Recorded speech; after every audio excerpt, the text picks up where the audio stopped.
Maple Leafs will call the subcommittee supply to order. Sorry, Mr. Chair. Sorry. Sorry for that. We're meeting today to consider the estimates for the Department of Energy and Mines as outlined in Resolution 5, which reads, resolved that a sum not exceeding $70,768,000 be granted to the Lieutenant Governor to defray expenses in respect of the Department of Energy and Mines pursuant to the estimate. I recognize the Honorable Minister of Energy and Mines. You have 1 hour for your opening remarks. Honorable Minister. Thank you, Mr. Chair, and go Leafs. So it's great to be with you guys tonight. Finally get started. We've been waiting for a while now. So I'll make a few opening comments. It shouldn't be an hour by any stretch, but we'll get started. So I'm pleased to be able to share with you today a little bit about the work currently underway at the Department of Energy and Mines. I'd like to take a moment to thank individuals here, and I'll mention a few of them. We have our Deputy Minister, Simone d'Entremont, who I'm sure probably all of you know, and our Financial Advisor Services, Remy McDonnell. I think that's right. So I want to thank those guys and many other staff that are here with me today that help put this all together and who help hopefully answer the questions for you folks in the best possible way that we can. There's a lot going on here at Energy and Mines, and we're pretty happy with a lot of that work and proud of the work we're doing in Nova Scotia. So the work they're responsible for represents a significant contribution to both our province's finances and creating more opportunities for all Nova Scotians. I'll begin today by focusing first on what the department is doing to achieve its mandate. Our estimated budget, as has been read, is about $70.77 million. The Department of Energy and Mines is focused on advancing the clean energy ambitions of our province and strategically and responsibly managing and promoting our province's resources on behalf of Nova Scotians. We're delivering on our commitments because we know that facing climate change while also enduring a strong and growing economy are priorities for Nova Scotians. They are the foundations of a vibrant and prosperous province. They mean revenues that support the services most important in Nova Scotia and jobs and opportunities for communities. It allows us to support our young people so that they can start their careers here. It allows us to focus on diversity in the clean energy sector through programs like Equal by 30, a commitment to increase the representation of women in the field by 2030. As a signatory to the campaign, our department has committed to taking concrete steps to promote gender equity. We will serve as an example for others to follow. Integrating a gender equality lens into our work, this will promote gender equality in all levels of our work, making it a natural part of organizational culture and process. Setting high standards for the recruitment, promotion, and participation of women and diverse groups, adopting more rigorous requirements where necessary. Committing to reporting our progress on a regular basis to our Equal by 30 partners. It also gives us the ability to invest in programs that reduce emissions and move us toward Nova Scotia's cleaner energy future. And on that point, I think it is a very important note that more than 70% of the department's budget is allocated to clean energy, emission reductions, and green infrastructure. I think we all understand that the world is in a period of transition. Fighting climate change has become perhaps the most pressing social issue of our time. Our government has made that a priority in this budget and is investing millions of dollars to advance our ambitious climate change agenda. We know that we need to find a way to supply the energy the world needs in a cleaner way. We need to find cleaner ways to mine for the copper that goes into wind turbines, the silver for solar panels, the lithium needed for batteries, and rare earth metals that are part of cell phones, computers, and other electronic devices. Doing so will open the door to many more jobs and help us capitalize on the growing green economy. We also know that Nova Scotians expect us to be good stewards of the environment, ensuring it is protected for the benefit of future generations. That's why we have some of the most robust regulations governing resource development. That includes resources on land and those offshore. We work with our partners in the federal government to ensure a consistent and strong approach to regulating resource development. That has resulted in important initiatives like Georgia's Bank Moratorium, protecting a valuable offshore area for the benefit of Nova Scotians today and tomorrow. Mr. Chair, I want to take a moment today to acknowledge that the moratorium is up for renewal by the end of next year. We know that a lot of Nova Scotians are concerned about that decision and want to be reassured that the moratorium will be renewed. I want to let them know that the provincial government understands their feelings and also wants to see the moratorium renewed. We are looking with our partners in the federal government to ensure the review required by legislation before that can happen is completed as soon as possible. Nova Scotia is a national leader in fighting climate change.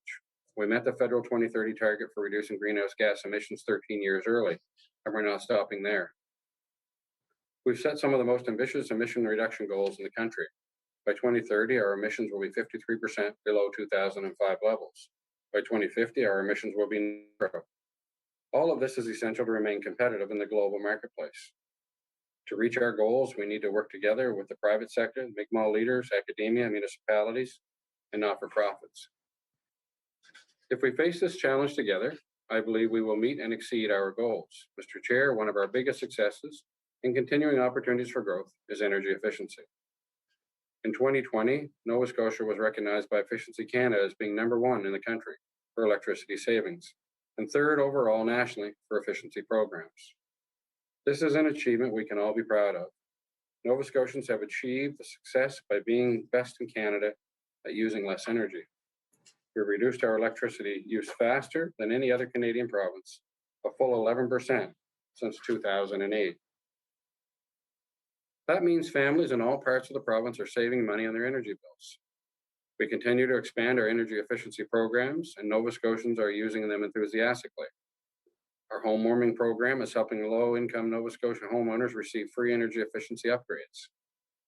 As a result, they're saving an average of $900 a year on their energy bills every single year. That's money that is going back into the pockets of some of the people who need it the most. More than 16,000 low-income Nova Scotians have had free energy efficiency upgrades since 2007. Thousands of Nova Scotians have received discounts on their energy efficiency upgrades. There are now roughly 1.2 million energy efficient products in Nova Scotia homes. More than 120,000 heat pumps have been installed in communities from Yarmouth to Mead Cove.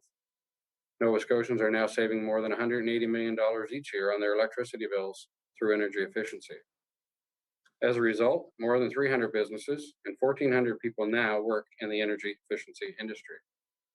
In total, our energy efficiency efforts avoid more than 1 million tons of carbon emissions every year. This only enhances our position as a national leader in the fight against climate change, and we are building on these successes. Over the next few years, we're investing to improve almost 2,400 Mi'kmaq homes and 11,500 public housing units in communities across Nova Scotia. This will create work in every corner of our province and drive our greenhouse gas emissions even lower. Organizations like Efficiency Nova Scotia and the Clean Foundation are doing a remarkable job of delivering these programs. And I want to thank them and congratulate them on their results. The work that went into developing this industry has positioned Nova Scotia for success. And now other provinces and countries look to us to set up similar programs. Mr. Chair, solar energy is another area of success for this department. According to the nonprofit Energy Hub, Nova Scotia is #1 in Canada for installing a solar power system. That's because our province's rebates, financing options, and lower installation costs. It's another achievement we can be proud of. We will continue to offer a rebate of up to $6,000 to homeowners, and our significant investments in solar energy are paying off. 2 years ago, there were only 13 companies approved in Nova Scotia to install these systems. Today, there are more than 60. That's hundreds of new jobs. More than 500 families have added solar electricity to their homes under the Solar Homes Rebate Program. Plus, we've seen dozens of community organizations approve to add solar panels to their buildings. Several communities have expressed interest in developing solar gardens, and we have just introduced a bill to establish a shared solar program that will allow that to happen. It's an exciting time for the solar industry, and we want to make sure the growth is sustainable for the future. Mr. Chair, renewable energy is in Nova Scotia. Use in Nova Scotia is increasing at a tremendous pace. Since 2007, renewable energy has more than tripled. Increasingly, more and more people and organizations want to be part of our clean energy future. That's why we introduced changes to create the Green Choice Program. This program will give large electricity customers, including the federal and provincial governments, the ability to purchase clean energy, electricity through independent and competitive process. This will make our electricity system more flexible while creating green economic growth and new jobs in communities across our province. This project will invest tens of millions of dollars into our green economy, creating jobs and prosperity. It will create an estimated 100,000 megawatt hours of new renewable electricity. That is enough energy to power about 10,000 homes for a year. And that is likely just the beginning. We've heard from large companies, academia, nonprofits, and municipal organizations. They're all interested in pursuing similar projects, and we want to help them get there. Mr. Chair, our work with the federal government continues with the Low Carbon Economy Fund and the Investing in Canada Infrastructure Plan. These investments support our transition to a clean growth economy. Some of the projects supported through these investments include a new bikeway project for Halifax and Dartmouth, the Solar Homes Program, expanded energy efficiency programs, and the expanded Smart Products Program. Working with our federal partners will only build on our climate change successes. Much of this comes from our electricity plan, which was introduced in 2015. Nova Scotians said they wanted predictable power rates and greater accountability. The electricity plan is delivering. We are in a stretch of unprecedented electricity rate stability. This has given us the opportunity to take a long-term view of Nova Scotia's energy future. Power rates are important, but they are only part of a much bigger puzzle that includes electricity, transportation, home heating, international commodity prices, incorporating more renewables into our system, and keeping it all affordable. Our plan is to achieve overall energy stability, and our plan is providing that and more. Today, Nova Scotia Power is more accountable than ever before. Performance standards are in place for customer service, reliability, and storm response. Plus, the Utility and Review Board has the tools to ensure Nova Scotians pay only the lowest and actual cost of fuel for electricity. Through the electricity plan, government is opening the door to innovation and development.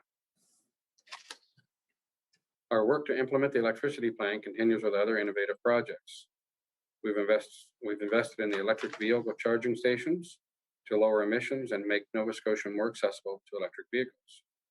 We're building on that with the recently announced electric vehicle rebate program that is being administered by the Clean Foundation, investing $9.5 million to encourage more Nova Scotians to explore the options of an electric car or an e-bike. These are innovative projects that will lead to better overall energy stability. Innovation is what leads to the ideas that make our businesses successful and creates jobs for Nova Scotians. It also drives the price of renewable energy down. The result is cleaner, affordable electricity for Nova Scotia families and Nova Scotia businesses. Mr. Chair, one of our greatest opportunities for clean renewable energy is likely still ahead of us. The potential for tidal energy remains strong, and our commitment to developing this industry is even stronger. The future of tidal energy is now. Over the past 12 months, we've welcomed new developers and new investment in this industry. We've seen new technologies and designs, and we've seen tens of millions of dollars invested by companies and the federal government. Many Nova Scotia companies are becoming involved in a supply chain that could see Nova Scotia expertise exported around the globe. The Fundy Ocean Research Centre for Energy, or FOREST, and the Offshore Energy Research Association will continue working to keep Nova Scotia at the leading edge of this developing industry. The department will continue to set the framework to help this industry to grow and thrive. We know this is a long race, but we need to move toward the finish line with the appropriate level of urgency. Our commitment is to the industry, to this industry is unwavering, and the reasons are clear. Title is clean energy for us, Canada, and the world. It's lower emissions that help us reach our climate change goals. It's jobs in rural communities and in growing a green economy. Commercial success can take decades, but we also know the value of being a leader. Technologies developed for the tidal industry have applications in marine science, defense, the fishery, and many other sectors. It's this kind of crossover that leads to commercial success, export development, and economic growth. Nova Scotia is a testing ground for the world's leading tidal technologies and home to some of the best marine researchers in the world. We will continue to build on these advantages. Mr. Chair, on the subject of geology, the Department of Energy and Mines continues to invest in leading-edge geoscience for the development of our offshore. The oil and gas resources off our coast continue to represent a significant opportunity for economic development in Nova Scotia. Looking back over more than a generation of exploration and production, our offshore has delivered for Nova Scotians. Over the past 20 years, our province has received about $4 billion in revenue. That's money that goes directly towards paying for hospitals, schools, roads, internet access, law enforcement, and services Nova Scotians use every single day. On top of that, oil and gas companies have spent more than $3 billion on goods and services in our province. We've accomplished this with a workplace safety and environmental record that is second to none. Oil and gas developments have safely coexisted with the fishing industry and other sectors for over 30 years. We have one of the strongest offshore safety and environmental protection regimes in the world. We're a model for other jurisdictions. When companies come here, they do so under stringent rules that are strictly enforced by an independent regulator. We have confidence in the abilities of our offshore board. The results of our offshore research are clear. We know there's more oil and gas out there. The play fairway analysis told us more than 120 trillion cubic feet of gas and 8 billion barrels of oil potentially lie off our coast. We remain committed to working with industry to help find it. Mr. Chair, I would like to thank you for this opportunity to outline the important work of the Department of Energy and Mines. Staff at the department are focused on working towards a more prosperous and inclusive Nova Scotia. They're helping Nova Scotia stay a leader in the fight against climate change. They're setting the conditions so the private sector can create jobs and a growing economy. And that's how we'll pay for programs and services Nova Scotians can count on. They're ensuring there are fair opportunities for all Nova Scotians, and they're giving all of the reasons to be optimistic about our province's future. With that, Mr. Chair, I'd be happy to take some questions. Thank you, Minister, and we'll now start with the Progressive Conservative Party. With the honourable member from Inverness, you have 1 hour.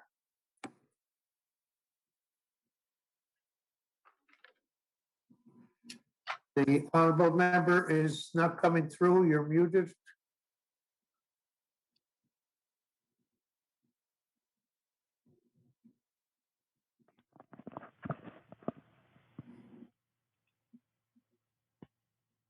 Can you hear me now?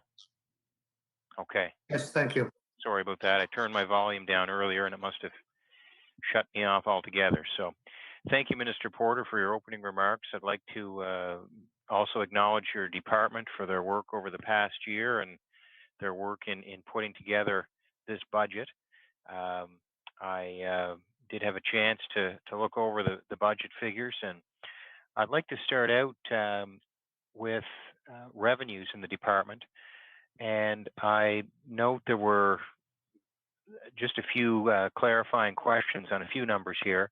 Offshore forfeitures, there was $2 million in revenue for that. So that's essentially, can you give a little background on that? That's essentially companies that had bid to do offshore work that have decided not to. Can you give some background on why they may have chosen not to?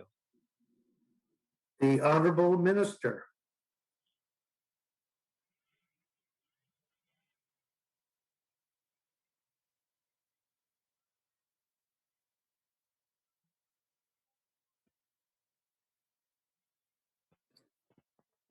Thanks to the honourable member for the question. So that is BP who pay that fee to extend their license for another year. So that's where that money comes from. Member? Okay, so there was last year there was about 400,000 less for exploration claims.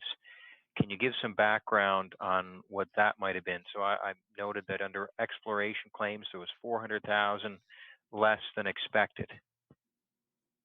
Minister?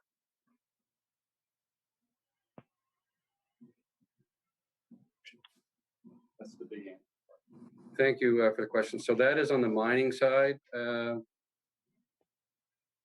And the given COVID, the exploration was down considerably last year. So that's why that number is what it is today at the 400,000. It would be probably quite a bit more than that on any other normal year, but with things quite slow, certainly in the early stages of COVID and on through, that's an impact that it's had in the mining sector. The honourable member from Inverness. So I was, is there, and I can appreciate it if you can't expand further, but I was kind of thinking that a lot of occupations did slow down for a bit, but things like trucking and that ramped right. Trucking never ramped down, I guess, was essential. But a lot of these work sites, they. So was there difficulties throughout the year, or was it? Did companies just decide to shut things down for most of the year? The Minister of Energy and Mines.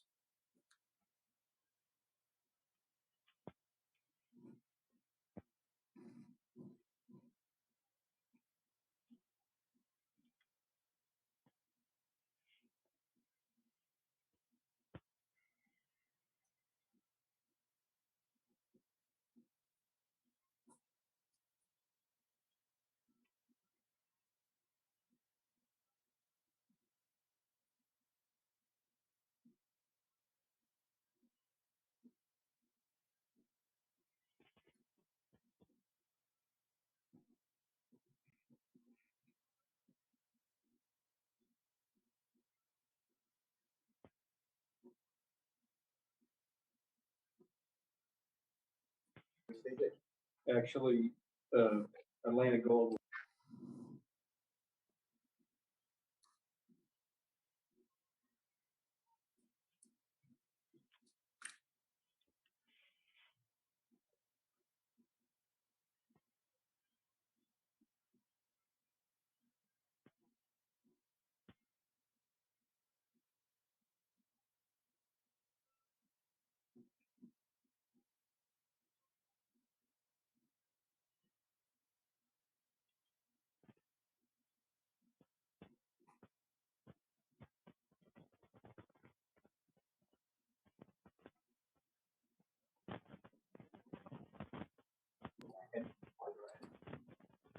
So a couple of different examples here. Atlantic Gold would have been one of the only ones that would have continued to work through the COVID period. They could do that, meet all the necessary requirements that Dr. Strang would have put in place in the province at the time. They didn't stop, and of course, gold being what it is, their revenues were quite good. They were up last year. Others, largely prospectors, would be the other side of that. Were given extensions, actually quite reasonable to do so. They would be on a smaller scale. So that's why you see that number there. But Atlantic Gold was one of the, I'm just asking here, but was one of the only ones that would have continued as they were.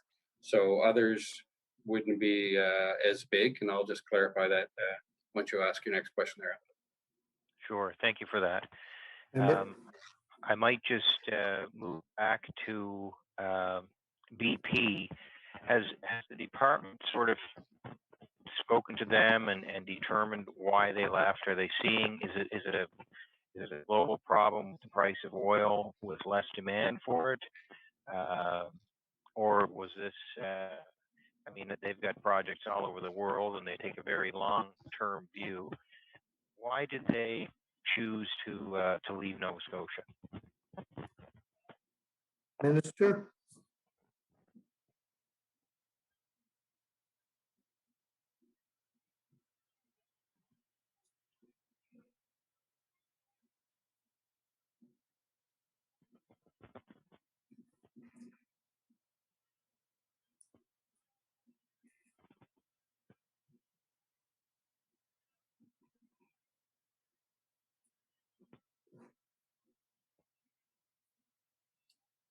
So thank you, Mr. Chair. Just on BP, they haven't left, just to be clear. If I've given that impression, I apologize on my first answer there. They haven't left.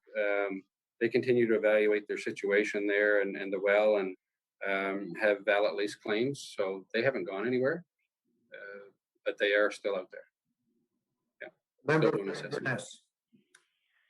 Did they give any reasons why they forfeited the claims that they did have? Did they, I presume they just felt they had better prospects elsewhere? Minister?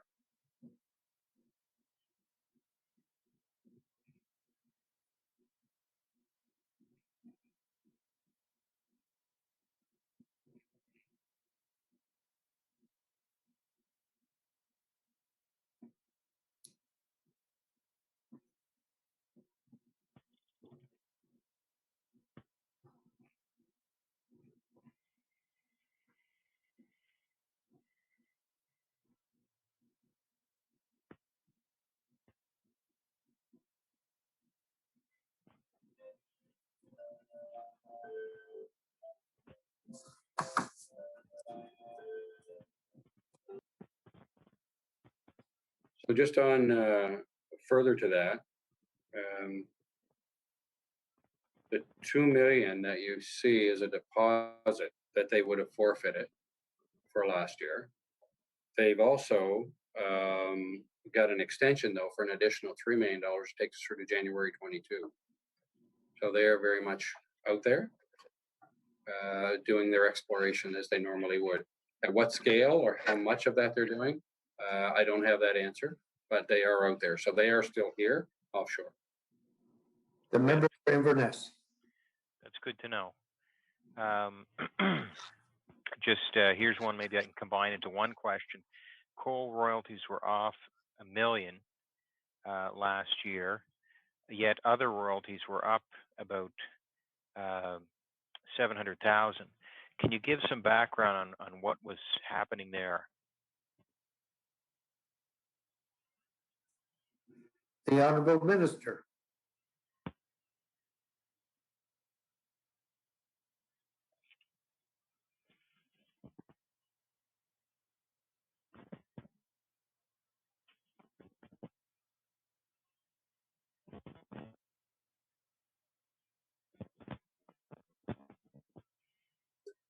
So the coal royalties being down would be because of Duncan Coal closing. So obviously that's going to have a huge impact on that. The other would be Atlantic Gold was a big portion of that 700,000 that you referred to earlier, being an increase in royalties. That's where that would be. They would be your biggest, and gold being what it is on the markets and such, proved to be obviously quite profitable for them. Member? Thank you. So this coming year, there's an expectation that all of this, I guess what you call ordinary revenue, is about $4 million, and that's without any expectation of forfeitures, any more forfeitures by BP or anybody else. Is a lot of this coming from Atlantic Gold, and maybe you can expand upon that? The Honourable Minister.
Thank you, Mr. Chair. So on the 4 million, very little fluctuation from last year to this year. Gold up, coal down. There is a variable there of a few $100,000, I think, but that is where that is. So when you look at the honorable member from Vanessa and many of you on the screen come from rural areas, some of which that have some mining and others maybe that don't. The importance of those jobs in rural Nova Scotia, the spin-off effect is huge. A huge percentage of the dollars are spent right there locally in those communities. So those big and or small are very important to our local rural economies, certainly here in the province of Nova Scotia. So we will see some fluctuation as the things like, the markets with regards to gold. Gold is one of those ones that's been crazy for the last number of years. It's unbelievable how much it's grown. And at some points, I think over $2,000 an ounce there at one point. I don't know what it is today right off the top of my head, maybe even more. But those royalties are obviously, paying big while gold is high. Obviously, the reason that Atlantic Gold is here and they're doing their mining out there. I suppose if it wasn't doing as well, they probably wouldn't be doing as much. But that's only a guess. They may still see it. Gold was, I think, at its cheapest, maybe $900 or $1,000 that I can recall at one time per ounce. So still probably very worthwhile taking out of the ground, going through the processing and creating those jobs. Still very beneficial. Of course, the royalty might be a little bit less, but right now they've been doing very well the last few years. But that 4 million might not seem like a big number to some. It is quite a big number for the province, obviously, but it does fluctuate, and it will fluctuate based on things like Donkin closing. If somebody else were to open, you may see that. You would see that fluctuate again, in the years ahead. But there is a bit of a variation there that we should expect to see solely based on that royalty and or new mines opening and closing in that area. Member for Inverness. Minister, this one may be kind of outside your area, but I recently read something, and I don't know if it's true or not, but Atlantic Gold, that there was a suggestion made that they haven't paid any income tax or corporate tax over the last 3 years. Now, I can appreciate if you don't have an answer for that, because that's really more for the Department of Finance, but can you comment on that one? Minister? I cannot. Thank you, Mr. Chair. I have no idea. I can't comment on that, but I'm sure if you get a chance, honorable member, to question the Minister of Finance, you may raise that, but he would certainly, and his department would certainly have a better idea. I have no idea whatsoever. I couldn't speak to it. Member? Thank you, Minister. I just thought I might throw it in there in case there might be a comment, but I might get over to the committee later here this evening and ask that. I guess when I look at all these revenues, and I know the state of things the way they are, a fellow almost feels guilty asking about resources these days, because it's certainly not it's not the things that are popular in the media, and if anything, you get criticized for talking about resource development, but we're still using a lot of resources. I look around me, everything I'm working at here, it's resources that made the stuff that's in front of me. And of course, the pandemic has meant we're doing a lot less driving, and which is good. There's a lot less travel. I kind of miss it, but tourism is one of our big industries in our province, but yet we have to realize it causes an enormous amount of pollution, and it consumes a lot of resources. So we are using resources, and I guess that's kind of why I'm asking these questions about in the province here. If we're using them, is there a way that we could safely, extract them without causing environmental damage? And even with projections of moving towards renewable energy, we're still have a need to. Not everybody has an electric car, for instance, and even if we did, we're still not ready to completely come off coal tomorrow. So, do you feel that your department has a mandate to develop resources while meeting all the environmental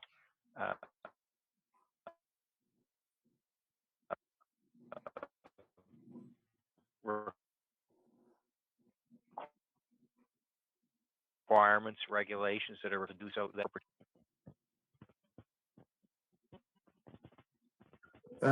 Member, we are losing you at times there. So hopefully the Minister of Energy and Mines got most of that question. So the Minister of Energy and Mines.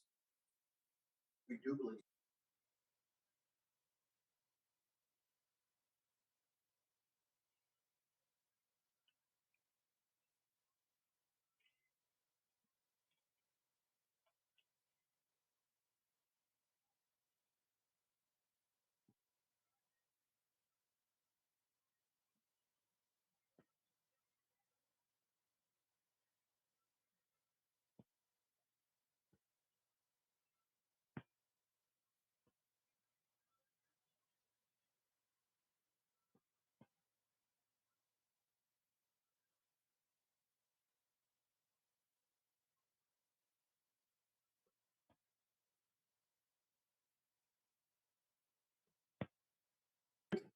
So thank you, Mr. Chair.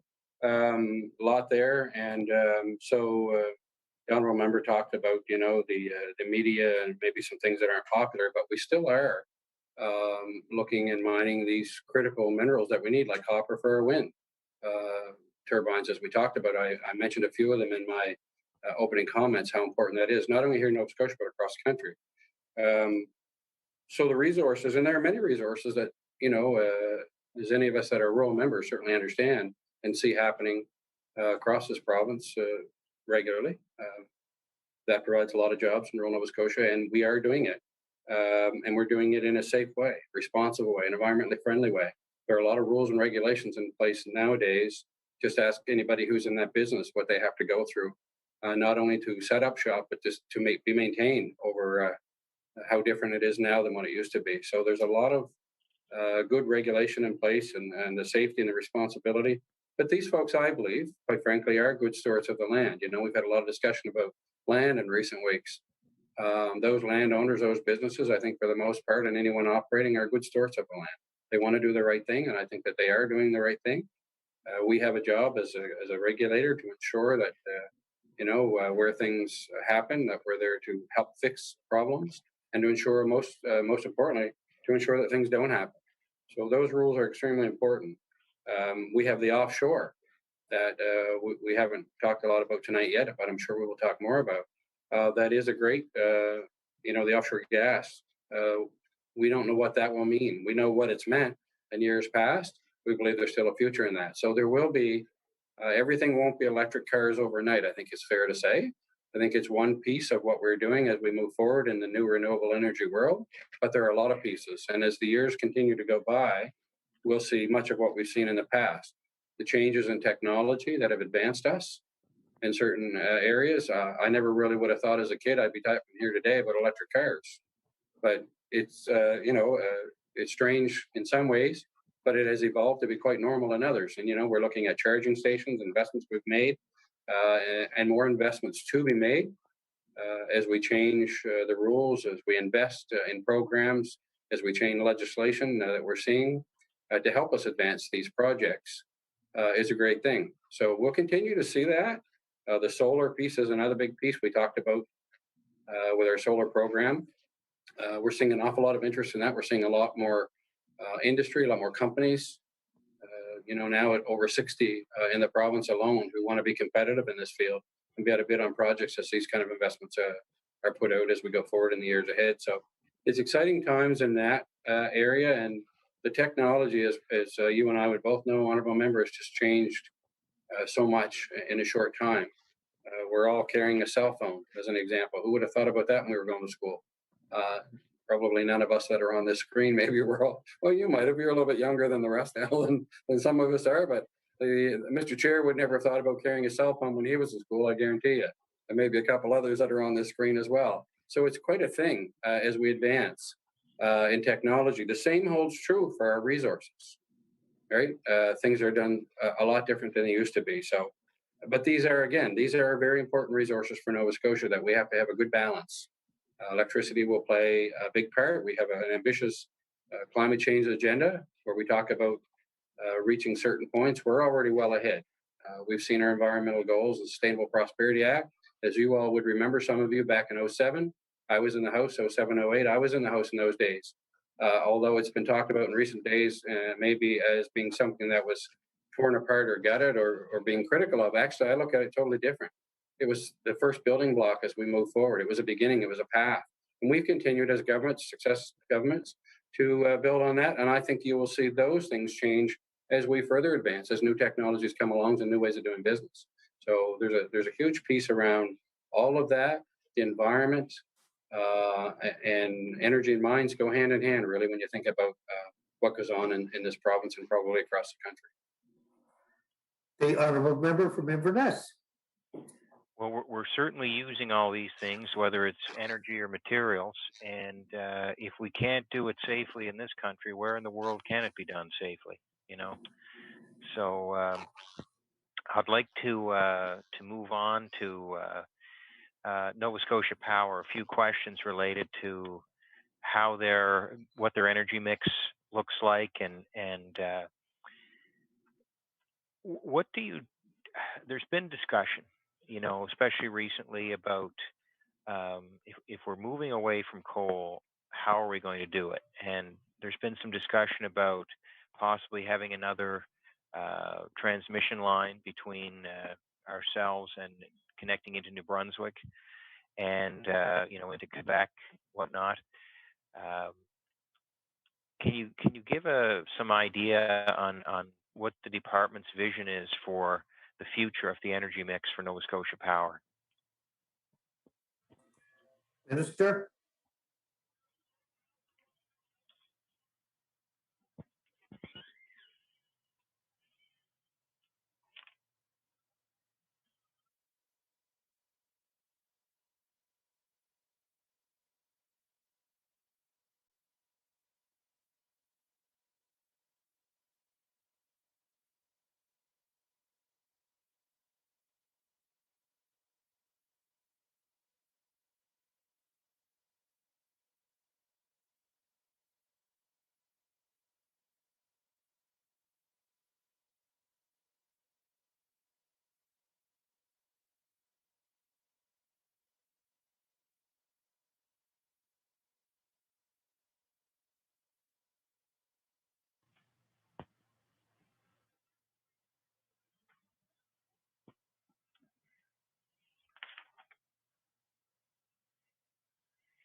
Thank you, Mr. Chair. So thanks for the question. A lot going on with regards to the topic that you raised. Member for Inverness has raised. So I think the question was around what the goal may be here. The goal is obviously clean, more clean, as most clean as we can get. Most importantly, affordable for Nova Scotians. That's always been. It's been an issue, as you would well know, honourable member, for many years. We've done a pretty good job in Nova Scotia over the last number of years with a stable rate. We need to continue down a path that allows us to maintain that. That is first and foremost for me as minister, I think for government, for anybody. I think every ratepayer would agree. Keeping our rate stable is vital. So there are multiple things with new technologies that are on the horizon and things that have been worked on for a while and we continue to work on. So I think you asked around the percentage of things, Al. So today, coal would make up 60%, as an example. Post-link, 35%. So you've already heard the Premier today talk about, not today, but today's Premier talk about getting off coal by 2030. Well, you got to get to that path. That's only 9 years away, and those years are going to go by quick. So how are you going to get there? Well, you got to get there by having a good plan and a good path to get there that's affordable at the same time, always affordable, and the best deal for Nova Scotians. Wind is pretty popular in Nova Scotia today. It makes up 20%. Post-link, it will still be at 20%, but more wind development is in discussion. It's now much cheaper than it used to be. It used to be the most expensive, if I recall, or one of the most expensive options was wind. It's considerably cheaper than when it first came out, but it's still an option that we will continue to build on. We have hydro, makes up about 10% right now, and gas is 10%. That won't change after the link, or at least not the immediate future. We have the future as we continue to discuss what does the future look like. But will it look like, what are the options that will be presented to Nova Scotians for clean, affordable energy? Some of those options, little to no coal, as you've heard about, by 2030. There's an ambitious goal there to reach that target. You have battery development, which is a very interesting piece. I'm not sure if you've ever seen what this looks like, but they're basically big containers, but they're battery backup, much like a generator would work, as I understand it. But that technology is still relatively new. But I think we're going down a path where that will have a purpose here in Nova Scotia, especially around some industry, where it could be very helpful. You'll hear more about that probably as we advance in that and we get to understand that a little bit better. I'm not sure what the cost of that is. I think it's hard to put a price on right now unless you went out and you've done an RFP and you or an expression of interest to say what's out there around the world. What options do we have? What capacity and batteries could you add? You've got more wind, which we're, again, something that when I was a kid, you'd never thought of, but it's, or it certainly didn't look the same. You saw the old windmills on farms and things from days gone by, but certainly we're seeing them now, what we refer to as wind farms, some of them quite big, where you see a considerable amount of these wind towers, but they are generating a fair bit of electricity. And so more of that is obviously a plan as well. And you have to be, have a lot of options. You can't put all your eggs in one basket, as they say. You have to have these different options that are out there. And as the technology changes, so do they. I've talked about the solar program that we've just put together, we'll invest in, and we have invested in over the years. Solar will also be an interesting piece. I think I may have said it during the bill briefing and second reading, both. It will be something, we're going to go out and consult with folks, as we've talked about, with regards to this new solar program. I'm quite interested to see what the uptake will be and the interest will be, not just from the industry players, those that like to install solar, but from the general public, from not-for-profit groups and others and that might be out there. This whole idea of a solar garden is new to a lot of people. So I'm very interested to see what kind of input we will get through the consultative process. A lot of people, I'm really hopeful that there'll be a lot of people attend, and however we do it, virtually or otherwise, that there'll be a lot of questions around the understanding of it. People may not understand clearly. They see a solar panel on somebody's roof and they may have an impression of that. But how does that really work? I think there's a real definitive piece of how will this work for me? How will I benefit from it? Those are the parts that we've really got to do a good job communicating. If you want to get the interest from something like this, it has to be affordable, and it has to be available to them, and it has to be understood. They have to be well educated on what this means and how they do buy in and how they benefit from it. So those are a lot of options that we are talking about. The green jobs that go along with this over the years ahead, as all these different pieces are developed. There's a lot of opportunity for employment in this province around the green jobs as we move into God knows how many years of development. And I think as we are on this path and as we have seen, certainly in the last few years, with more wind going up, you see a lot, that construction, there's a big cost. There's jobs while it's being constructed, there's material and so on. So there is a big financial spin-off to each of these kinds of things. I think we'll only see that grow in the years ahead. And as more technology, again, as the technology evolves, it's just hard to say what we'll see next for options. So it's kind of an exciting time around the energy market. And it's just hard to say where it will go. So I hope that covers some of it for you, at least. The member for Inverness. Well, it certainly does, Minister. I'm glad to hear you use the word affordable.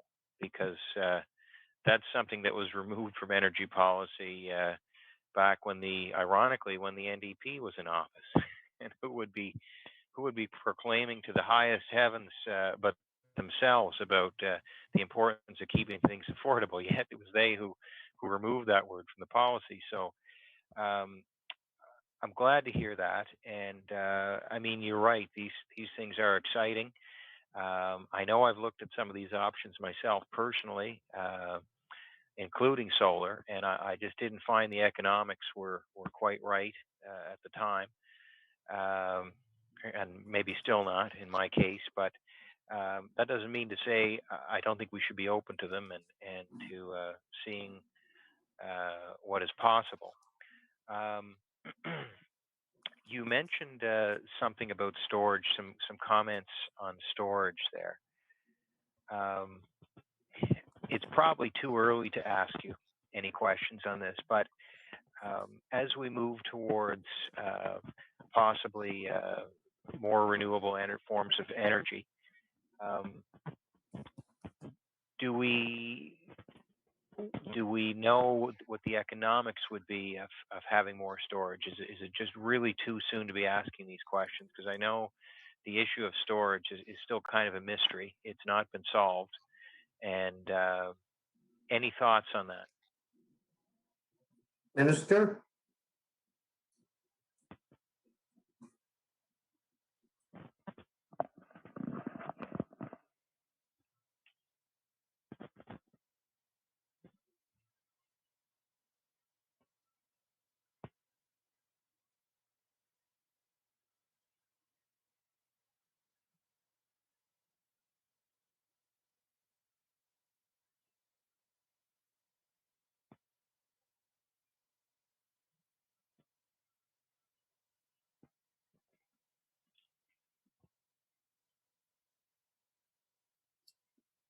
Thank you, Mr. Chair. Very good question. You did touch on a couple things there, Mr. Chair. The affordable piece is absolutely a must. We're used to affordable rates the last number of years. We've been able to maintain that. There was a period, the honourable member may recall, where I was the critic for energy back quite a few years ago, and rates were by no means stable. Things were up and down. There were huge percentages over a 10-year period. And many of election battles, as you will recall, were fought on the energy side of things because of the instability. We're quite happy today in this province to have stability. And it's absolutely critical that we remain on that mindset and that path, especially with all of the new coming on board. Because when people talked about renewables a few years back, all they saw was dollar signs. They knew that there was a cost associated with it, and they were afraid of what it might be. But what we're showing is we can maintain stable, affordable rates, and that the economics do have to make sense. To your point, very much so have to make sense, and this is part of what we're trying to do. Solar is a good example. Again, educating the public, going out, consulting, getting their input. We're really hopeful. I'm very hopeful that they'll ask these questions. These are important questions. What does that mean for me when I get my bill every month or every second month, however it may work for you? Am I going to see a savings? How does that energy flow? Do I make money selling back? I've heard a variety of different questions already asked, just by way of introducing the bill. And the media were on it and asking different questions. I expect the public will do the same. But again, their number one concern is going to be stable and affordable. Affordable rates, no matter what kind of source we're building from. So on the storage piece, we're looking at a number of things. The global trends certainly matter. We don't have a definitive answer. You're right when you mention that. Is it early to ask the question? Never too early to ask the question. It may be too early to give you the answer, though. We haven't been able to define really what that does mean. There are a lot of things that the world is looking at by way of what exactly is storage. How many options for storage are there? There are multiple. There are multiple options. Are they affordable? I don't know, because we've not yet been able to define that price. Once we do, though, it'll certainly be something that the department talks about in great detail and make clear that this is not a path that we can travel, or it is, and it makes sense. We may see that, like other forms of renewable energy and options, go down in price as it becomes more popular and more people desire it. So wind is an example of that. Solar has been something that has been expensive or more expensive in the past, but we'll see where this goes as well. But really, there's no definitive answer on storage yet, but something that we certainly have our eye on. We're heavily involved in. We'll work with our partners, either Nova Scotia Power and others who wish to, if we go out, for example, batteries, if that was something that we wanted to do by way of storage and or to have, we would put that out in all likelihood to a competitive market. But we shouldn't kid ourselves here, though. And I said this earlier to staff, we should always be cognizant of Nova Scotia Power is the provider in Nova Scotia, in this province. They own the grid. The electrons have to get there and they have to move them. So there's always a partnership that we have with them, and I think we have good partnerships with them and strong partnerships with them. But at the same time, let me be clear, they understand Nova Scotia's desire for affordable rates, stable, affordable rates in the long term. That is where I am, and that's where I'm sure that they understand we all are. So they have to look at all that as well. Maybe others that bid on things as they go out, if RFPs go out, for example, for other things like batteries or other options, we'll see as we move forward in the renewable world. But again, it will always be on the path of affordable rates for Nova Scotians. Honourable member. Thank you, Minister. And as I look, last May I was paying 73 cents per liter for home heating oil, and most recently I was paying $1.08. So it certainly pays to have eggs in more than one basket, because the fuel oil, while it was much cheaper last year, has come right back up in price. So I'd like to switch now to clean growth and climate change, and this is the budget. In fact, I think it's about 75% of your budget. Efficiency one is probably the most significant part of this section of the budget, and I've always liked the work Efficiency One does. I think it's, in a practical way, it makes a difference for people. I hope you can hear me, because my screen is frozen. Everybody on here is frozen, so I'm hoping you're hearing me. Mr. Chair, can you hear me? Yes, member, we can hear you. Yeah. Oh, good. Okay. So I was just saying that, I think in a practical way, Efficiency One has done a lot to help the average Nova Scotian reduce their energy usage, and simple things like LED bulbs and heat pumps and whatnot. I want to just take maybe about 10 more minutes, and then I'm going to turn it over to my colleague from Cumberland North. But can you give me some examples? Because I think Efficiency One is pretty much par for the course again this year in terms of what they'll be doing. But also in this part of your budget is sustainable transportation and carbon reduction. Can you give us some examples of some of that activity that's planned for the coming year? Minister.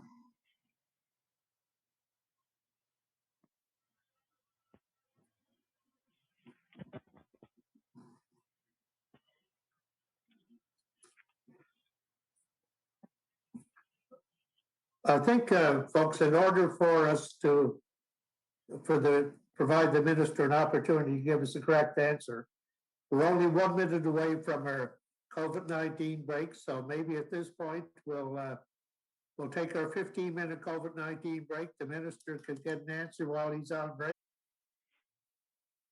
I know we're on break, but it's Alan McMaster just testing my audio.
Committee of the Whole on Supply will resume.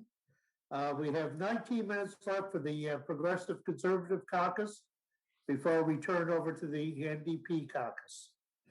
We finished off the round with the member from Inverness asking a question to the minister, and we'll turn it over now for the minister to give his response. The Honourable Minister of Energy and Mines.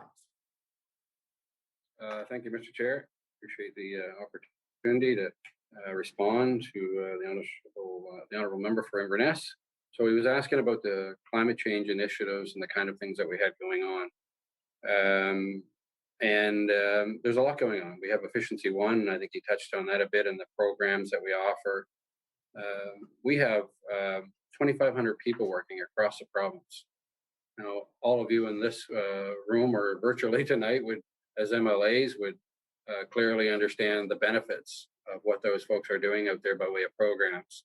We all have them come into our offices, or I shouldn't say, I won't speak for everyone else, I'll speak for me. Over all my years, there have been many people who've taken advantage of these programs, and we offer them up a lot, whether they're wrapping your water heater, looking for a heat pump, putting in new bulbs, whatever it might be, shower faucets and so on. It's been a big uptake in my area on this, and we're keeping a lot of people busy to the tune of about $70 million a year being invested in a lot of these kinds of programs through efficiency. We have the sustainable transportation or active transportation that was asked about as well.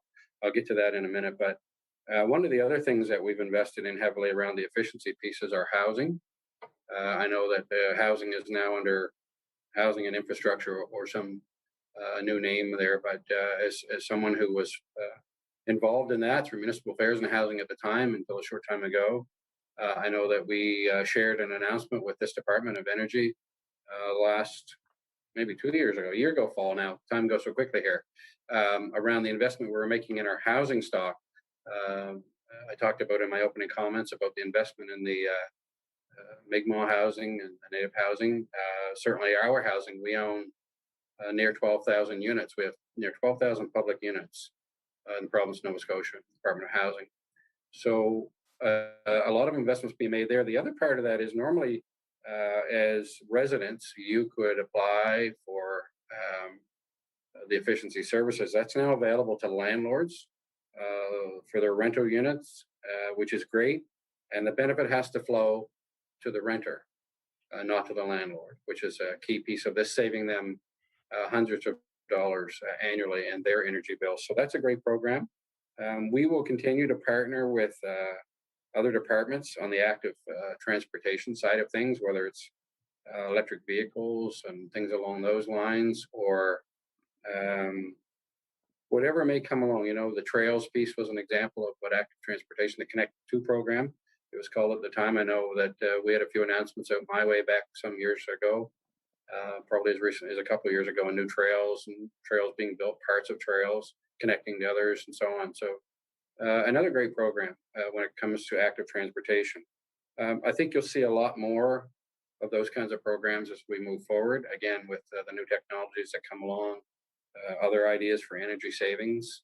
Those are always things the government is certainly interested in doing. Again, it keeps coming back to one thing, and that is affordable rates and sustainable rates and options for Nova Scotians to reduce their energy consumption. And so some of these simple little things, like replacing bulbs and some of the other stuff that I talked about, does help through energy efficiency, and you will see a direct savings in that. So whenever government can support programs like that, I know I've certainly been very favorable over the years, regardless of where I've sat in the House, to these programs and to promote them. We spend a lot of time promoting these programs to constituents when they come in, whether they're talking about their electricity bills and they're having problems. We've all dealt with constituents who have had some problems from time to time for one reason or another. Their energy bills are high. Maybe we set them up on a budget program or we work with them. And at the same time, asking them, are you aware of this program or that program through Efficiency Nova Scotia? And we've done an awful lot of work around that and continue to do that because there's a direct benefit to that individual or their family and their home. So very much worth doing. And I look forward to seeing what else comes in budget years ahead and the amount of money. But we are investing heavily in that right now. So we'll continue to do that solely of the belief that it's good programming. Thanks. The honourable member for Inverness. Thank you, Minister. And I have one more question before I turn things over to my colleague from Cumberland North. And that is, what is the government doing to reduce its energy consumption? And is there anybody sort of monitoring and in charge of that? And I think about travel, which, as we know this year with the pandemic, significant reduction, I'm sure, in travel, which has been a great thing for the environment. I remember when the pandemic first hit, hearing stories that the canals of Venice were clear for the first time in hundreds of years, I think. So just as one example of what it means when there's fewer people traveling.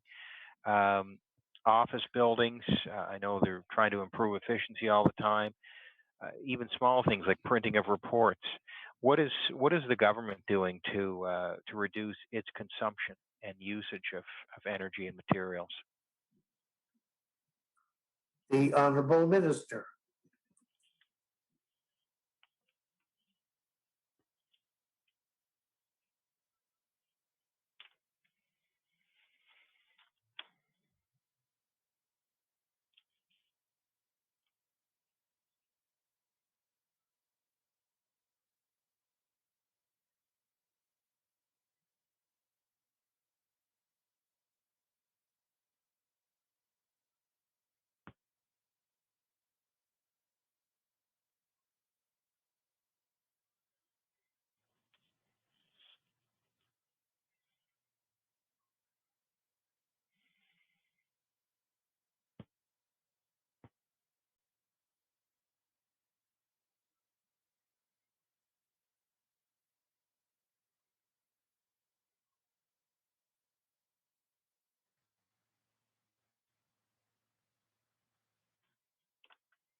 Thanks for the question, Mr. Chair. I would say a few things. The member spoke about travel being reduced. Yes, it certainly has. I think it's probably been, I know in the departments that I've so far been part of in the last 12 months, been huge reduction, very, very little with regards to travel, because that's been the safe thing to do, staying home. And I think most people have done that. And segueing from that, staying home and working from home has also created energy savings. People obviously aren't driving their cars every day. There's things like that. So we've seen that. But outside of that, this is the greater part of that climate action plan that we've been talking about. So, we'll look at our fleet as government. How many of those are electric vehicles? I think we have a couple. Minister Momberket at the time, I think, took a tour from Halifax to Cape Breton in an electric vehicle, if I'm not mistaken. Maybe it wasn't him. Wasn't ours, I'm being told. But anyway, we drove this vehicle. So, as the fleet evolves, and we have a lot of fleet, as I'm sure you're aware and can appreciate within the provincial workforce, those are options we have. We have in our buildings, doing more for green electricity in our buildings, whether they be new buildings we move into or construct. The green electricity by 2025, we have a date set around trying to get our government buildings more energy efficient. And certainly working from home, which we've all been doing and are still doing, a lot of us, if not every day, a lot of our days. And a lot of people are doing it certainly outside of government. There's more people probably working home over the last year than ever before. I've only just recently noticed, as I travel in and out of the city in the last week or so, in the morning, I see traffic starting to build back up a little bit. More than it was in the last year. Actually, it was almost, it was well reduced. So I think we're learning that working from home with the technology has certainly been something we can do. It's worked very, very well. I'm actually quite impressed how well it's worked in this session. It's something new for us, but we've been able to make it work. And if we can do it, anybody can do it, I would say to you. And I think it's something that companies will probably start to look at as a huge savings, both on an energy front and a financial front. The lack of travel, you can click, the world is only a click big, as I say. You can be anywhere in the world online now and have these kinds of conversations. It's quite amazing. Again, one more piece of technology that we have that allows us to do what we need to do, regardless of the kind of work or where you work. A lot of, you look at job postings, and it's been interesting as you look through them, you'll see a lot of remote or availability to work at home now actually being posted right in them. It's kind of unique. You've never seen that before, but now you're seeing companies who are reaching out, looking for people, and offering them almost as a benefit, along with the rest of your benefits you would normally get, the option to work at home, realizing the savings that is there, the energy efficiency that is there, more time with your family that is there. There's a variety of pieces, all of this now, that are part of that greater climate change action plan. And I think whether you believe in that or you don't, there's a part of that that actually holds true, that is real. There's a savings there, both in energy and time and money and everything else, that is truly there. And I think that that's great. And again, I said it earlier and I'll say it again, the energy piece of what's going on around the world is quite exciting. And what will happen in the next 10 years? I know that there's some people now, probably the member for Antigonish, the honorable member for Antigonish, is probably talking to his watch or something. He's a pretty tech savvy guy. And, you see all these new advances. What will that mean? We talked about, resource development. The things that you need to make those little things work, our cell phones or these computers that we're talking on tonight. It's all part of this greater efficiency that we're trying to craft, and not only here in the province of Nova Scotia, but across the country and nationwide, and around the world. But I think we're right out front. I used to say around technology, you don't want to be on the bleeding edge, but certainly on the leading edge. And I think we strive to be on the leading edge as we move forward on many of these fronts.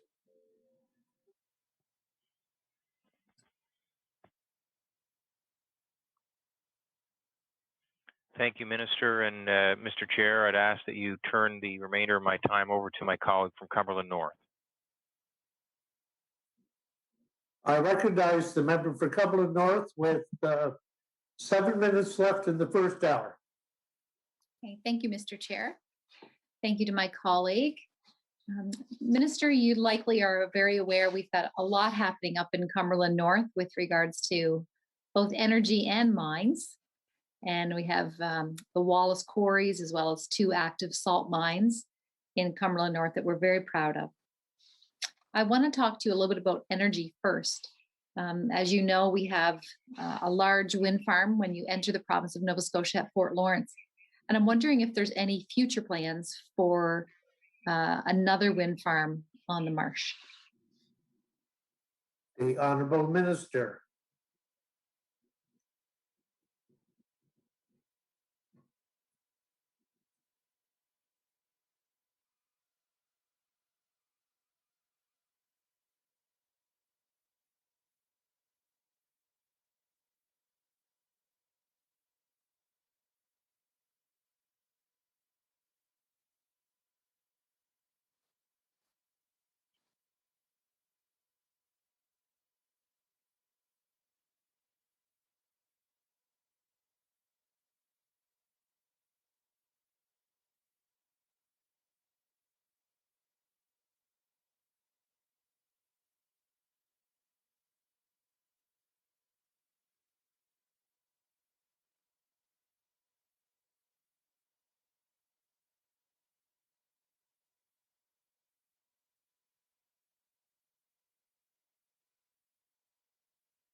Thank you, Mr. Chair, and appreciate the question. Welcome to the debate this evening, honourable member. So you mentioned the salt mines. Yes, been there for a long time. Very familiar with those. Great for our province. As for the wind farms on the marsh, I would say province will create the options, the opportunities for winds, but for the private investment, they'll pick the sites, they'll do that siting, they'll look at all of those options through the regulations and things like that are in place, and the rules around that, environmental, friendliness and things. Now the province has investment in things like bird studies. We would know in some areas where maybe there were issues or not, bit of risk, that kind of stuff. But we would leave that to private investors that are interested in taking part in those kinds of investments themselves and creating more wind farms. Totally up to them, but we certainly create those options. We would go to an RFP. We said we wanted to increase by X number of megawatts. We would certainly put the RFP out, but the private industry would bid on that, and they would do so with knowledge of all the necessary pieces that they would need to be aware of, whether it was environmental and all of the rules that are currently in place. And all of those bidders, given that we are fairly far advanced for a little province here in Nova Scotia, we have lots of wind here now, room for more. Most of those bidders would probably be very well aware of all of those factors to bid, and they would have that knowledge. I mean, these folks are highly technical and professional. They would be well aware of what the requirements were to meet a certain RFP. The honorable member for Cumberland North with about 2 minutes left in the first hour. Thank you, Mr. Chair. Thank you, Minister. As you are aware, wind is, it's one of our biggest assets coming off the Tantramar Marsh. And I know there's a lot of investment through the government, through rebates for solar. Has the government considered doing any rebates for individual residents for wind or even geothermal? And I'm asking because I'm looking for ways. My colleague referenced, the price of oil. And the fact is, there's a lot of people that would love to move to a more renewable energy source, say for their homes. However, the cost of the capital to do so can often be too much. And I'm wondering if the government's considered rebates for individual windmills or geothermal for residential homes. The honorable minister.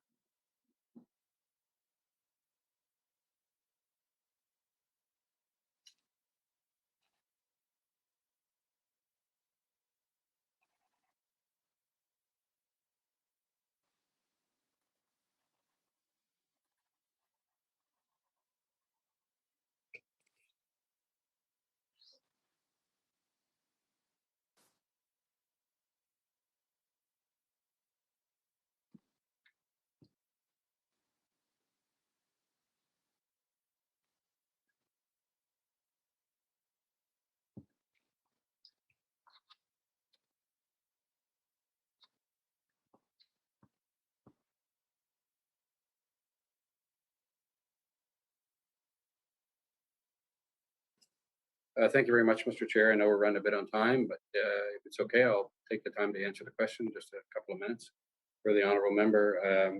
Order, please.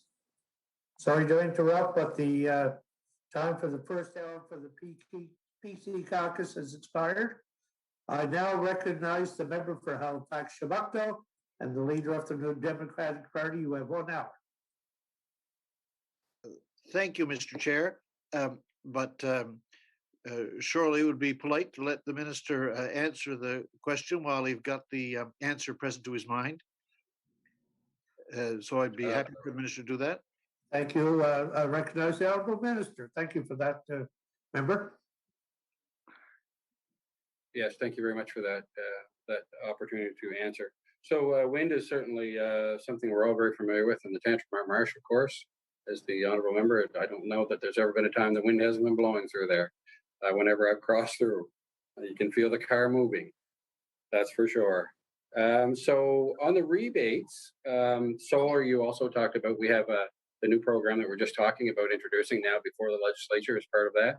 You will see things like that solar garden. There's an option in there where individuals have an opportunity to buy in and actually have a direct impact on savings.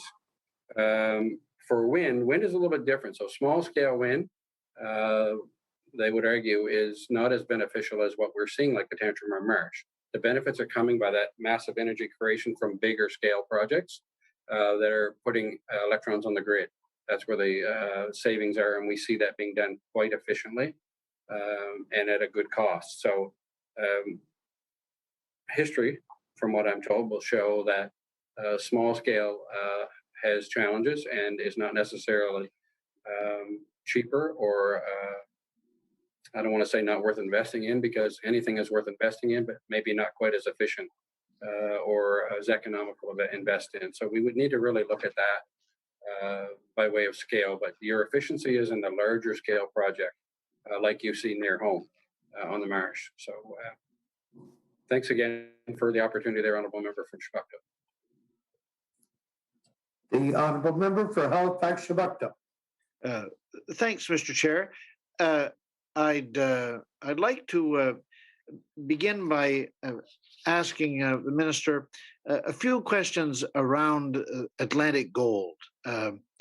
Thinking first about the fact that way back in 2008, when Atlantic Gold received its environmental assessment, one of the things that it was required to do was to purchase some land nearby for conservation, and the time limit on that in the EA was 4 years. So we haven't heard about that in the interim, but recently a spokesperson out of Environment spoke about how a draft agreement for the purchase of 200 and some hectares worth of land protection with attractive biodiversity had been reached. So I want to ask the Minister first, does the Minister know whether this land swap in effect has been carried out, and if the purchase to this point has been made? The Honourable Minister.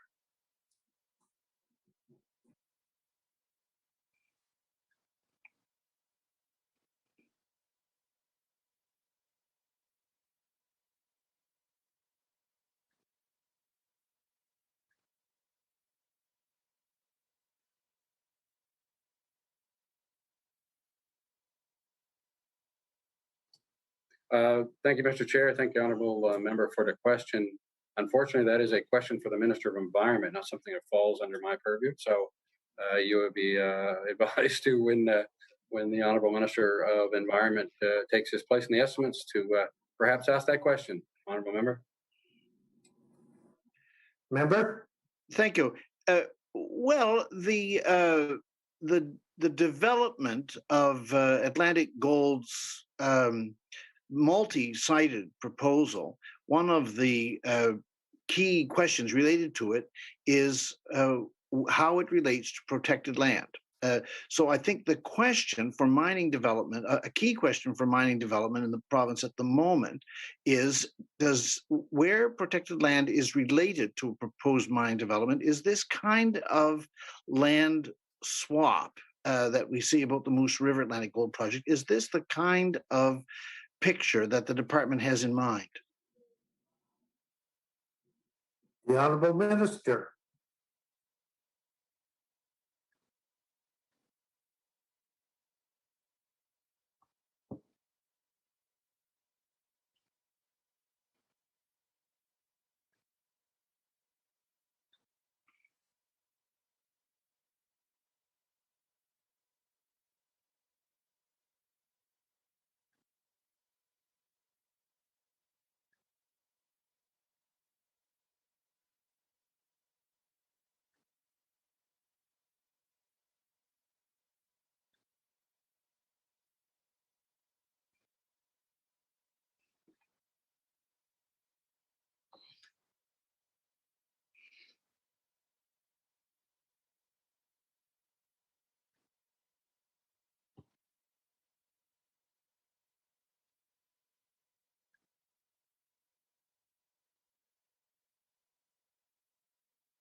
Thank you very much, Mr. Chair, and to the honourable member. I don't have any details around land swap. I've just been asking staff here if there's been anything that we're aware of. We're not. Our job is to regulate the natural resources in the province, not to deal with the land issue. There would be protective parts. If there were protective lands, again, you would be looking at environment. Now, we work together as a government through a variety of departments when it comes to these things. There would be applications, that would need to be made for expansions and things like that. They again would have to fall through on environmental policies and procedures.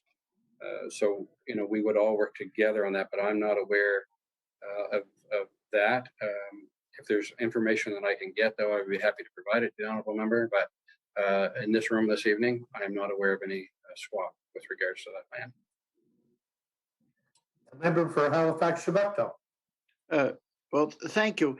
The whole question of development of the Atlantic Gold proposal is one of the most important questions in mine development in Nova Scotia today, of course, and people are looking at the Beaver Dam and the 15-mile and the Cochrane Hill proposals, their applications very closely. Now, I'm thinking about the fact that company, as I said, Atlantic Gold, or that's its previous name, it's in Barbara, that company, in fact, was not in compliance with its 2008 EA to get that land in place within 4 years. It took them 12 years to do that. So what I would like to ask the minister is if that non-compliance is a factor at all to the department in its evaluation of the 3 new mining proposals that Atlantic Gold is bringing forward. Minister.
Thank you, Mr. Chair, and to the member. So any of these assessments that are done, obviously, are done through environment, but I can tell you, I think that there's a federal piece as well as a provincial piece of the environment that has to be done by way of the EA, and expansions would fall under that based on size, and there would be a lot of very rigorous things to go through. The application process would be very stringent. I can tell you that when we talk about our agenda on climate change and all of the things we've talked about, whether it's biodiversity or other things, we know that there are good stewards of the land in this province. We believe that the province is also very supportive. Matter of fact, we know the province is extremely supportive of that good stewardship of the land. There is a very rigorous part to getting an application to open a mine or a quarry or a pit or any of that. Again, I would say that the minister more responsible for this. Now, we would partner, obviously, in some ways on these, but the minister more responsible for this would be the Minister of Environment. So when you get to that opportunity, I would suggest he's probably going to be able to elaborate a bit more on that. But these things don't pass easily. There's consultation that takes place. They're lengthy to get through. You have to be very definitive about the kind of application you're making. Are you expanding? Are you creating something new? There would be all kinds of things around the environment that would have to be done. Just from my experience, from these kinds of things that are whether they're a slate rock quarry or there's some other kind of a gypsum mine or what have you. And I can recall back some years ago where I come from, in West Hands, the gypsum expansion that was trying to happen there. Many years went by, and still permits weren't offered for those expansions because it was very rigorous. And then, unfortunately, the price of gypsum and things around the world and sheetrock was being made elsewhere, synthetic, new styles, new kinds coming from other parts of the world. And that business has closed and has been closed, as you're probably aware, Gary, for many years. So trying to get a permit to do any of that kind of work in this province has a very rigorous, and so it should. I think it's safe to say that the province is tough on these things, and we need to be tough when we're talking about environmental issues such as these. Member? Thank you. Well, I think there is a great deal of public interest about the Department of Mines' position towards Atlantic Gold. I mean, Atlantic Gold has got the 4 projects, 1 operating, 3 pending approval. So I guess what I really want to ask the minister is, when are the deficiencies in fulfilling the conditions of its original environmental assessment of Atlantic Gold in its operating project in Moose River Gold Mines? I'm thinking in particular about those 39 environmental charges that Atlantic Gold has sustained in Moose River. Are these relevant to the thinking of your department, of the minister's department, as the department looks towards the pending applications in the future for approval of the 3 proposed sites? Does this make any difference? Is it in the equation or not? The Honourable Minister of Energy and Mines. So I think along the lines of what I spoke about a few minutes ago, Mr. Chair, I think environment and government as a whole, certainly our department, all departments, are supportive of very rigorous procedures before you would ever be permitted. If there is something going on by way of charges or wrongdoing, there's a process for that. The environment enforces these rules. Again, this would fall under them. When it came to offering up new with the same company, you're referencing Atlantic Gold here. So, you know what you're trying to get at. I think what I'm reading into this is there's an issue with Atlantic Gold and the process, procedures that they have followed. Should they be permitted to expand and go farther if there's some infraction? That's the word that you're looking for. I think all things are probably considered. Quite frankly, I can't speak for the Minister of the Environment, but I would suggest strongly, again, this is a question for him and the folks in that department, but I would think any of us as Nova Scotians, as government departments, certainly our department that works closely with environment when it comes to mines and energy, all things would be assessed, would all be part of that. I can't tell you what the outcome will be without that happening because I can't predict that.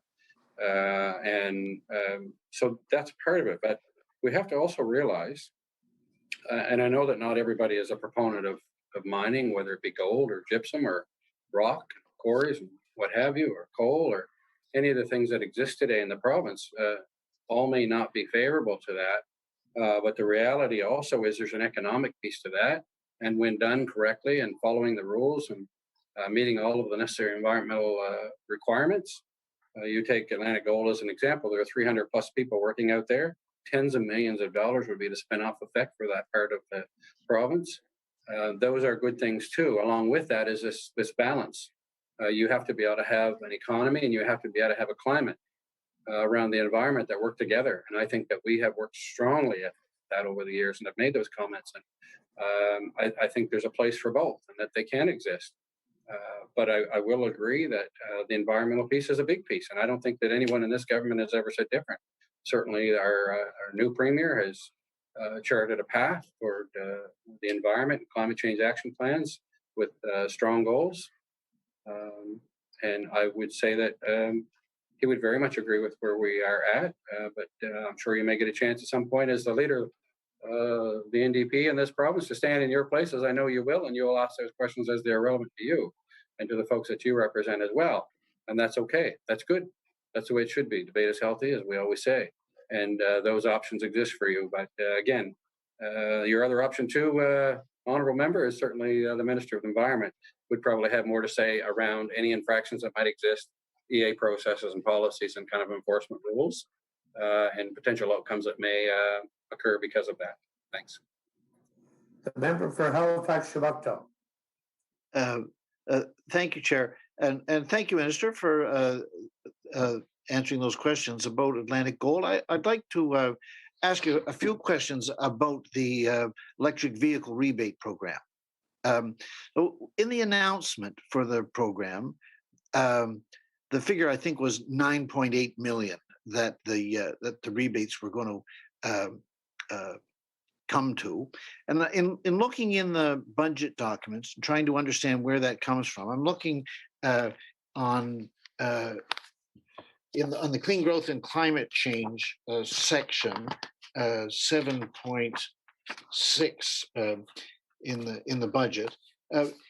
Am I to understand that 9.8 million is a component of that 52,949 budget estimate on page 7.6? If your staff is able to see where I'm looking at, I'm trying to understand where in the budget the 9.8 comes from, belongs. Minister?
Thank you very much, Mr. Chair, and to the honourable member. A couple things.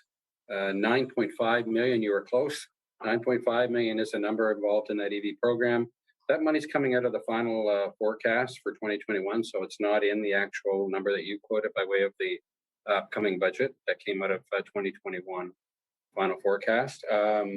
So that's a great program. $9.5 million is a substantial investment in this. So new electric cars, $3,000 in the rebate. Even a used can get a couple of $1,000, and e-bikes, which is something new again, an interesting piece of equipment, if you will, $500. You can get rebated on that. Hybrids are available as well. So that is an electric, gas, and a plug-in. It has both. You plug it, actually physically plug it in. So those are also are available. But just to be clear on that 9.5, honorable member, that's where that is from the final forecast. Member? Great, and thank you for that clarification. The minister was mentioning about the subsidy for used vehicles being part of it. My understanding is that part of the difficulty here is that there's not a parallel subsidy from the federal government on the used electric vehicle side. Has the department been doing any advocacy with the federal government or interfacing with the federal government in any way to try to make this side of the EV rebate program more effective? Minister?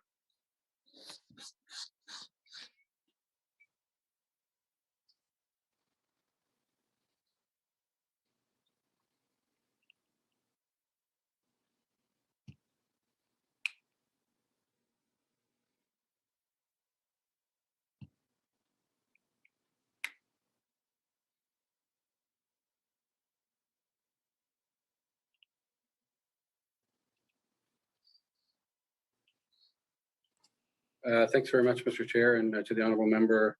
So I think it's clear that federal advocacy is something that happens every day.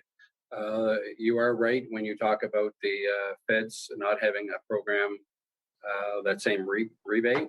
Our focus is not necessarily, although some will buy new. I don't know what the number will be. This is something new. There will be new vehicles purchased. From what I hear, calls I've received, there's not much available. These are very hard to come by.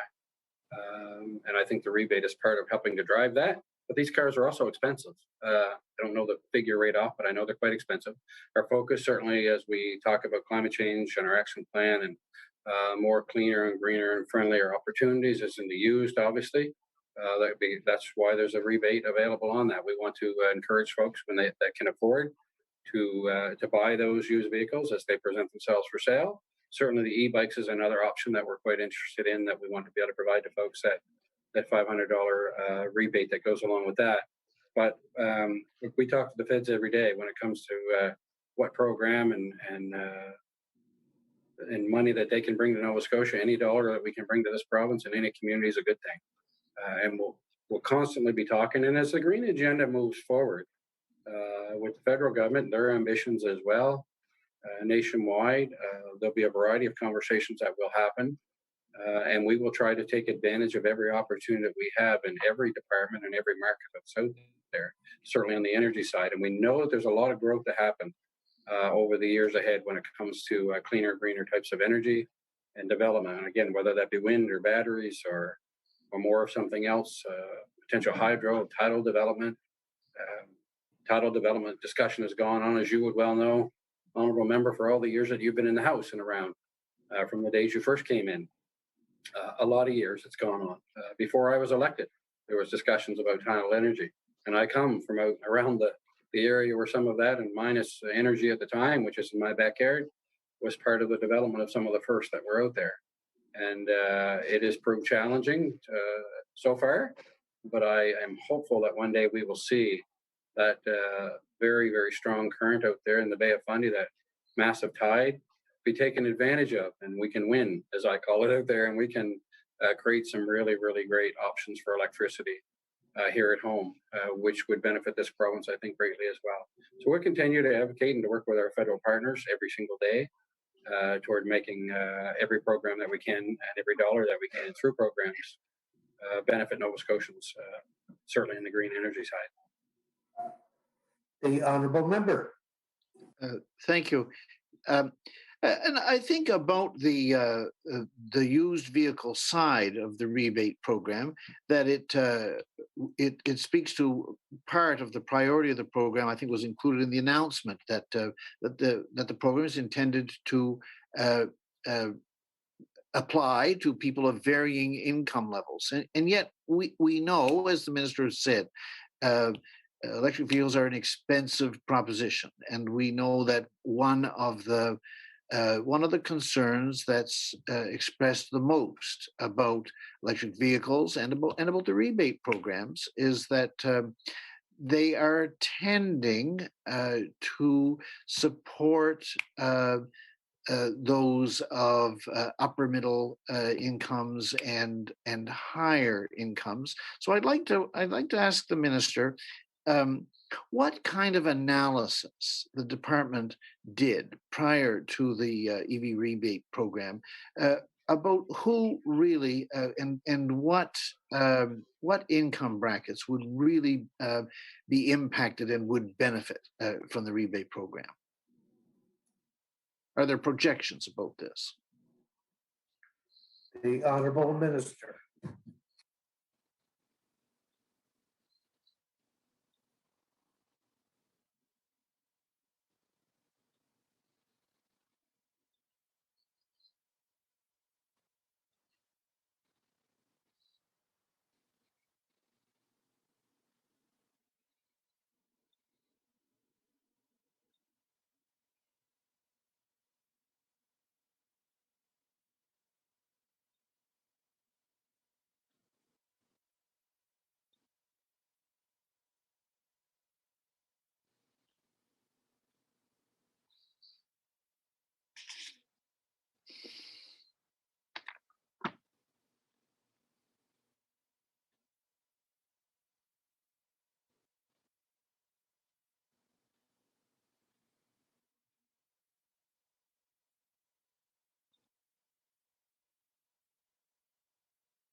Thank you, Mr. Chair, and again to the honourable member. So your question was around, was there any assessment done? I think, if I'm not mistaken, Gary, around the income levels of people.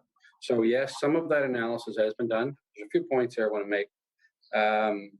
One might look at this program and think you have to be wealthy to be able to buy one of these cars. There is a cap on the eligibility. So if a vehicle costs more than $55,000, the cap doesn't apply. So we're not funding Porsches as an example that might be electric. There is a limit to that. That's still a lot of money. We would both agree to buy a car. There is some interest in that, obviously. There are people buying them, but again, this is a scale volume issue. So as that changes, it'll drive the prices down, obviously, like it does most things, is certainly what we would think and we would foresee. So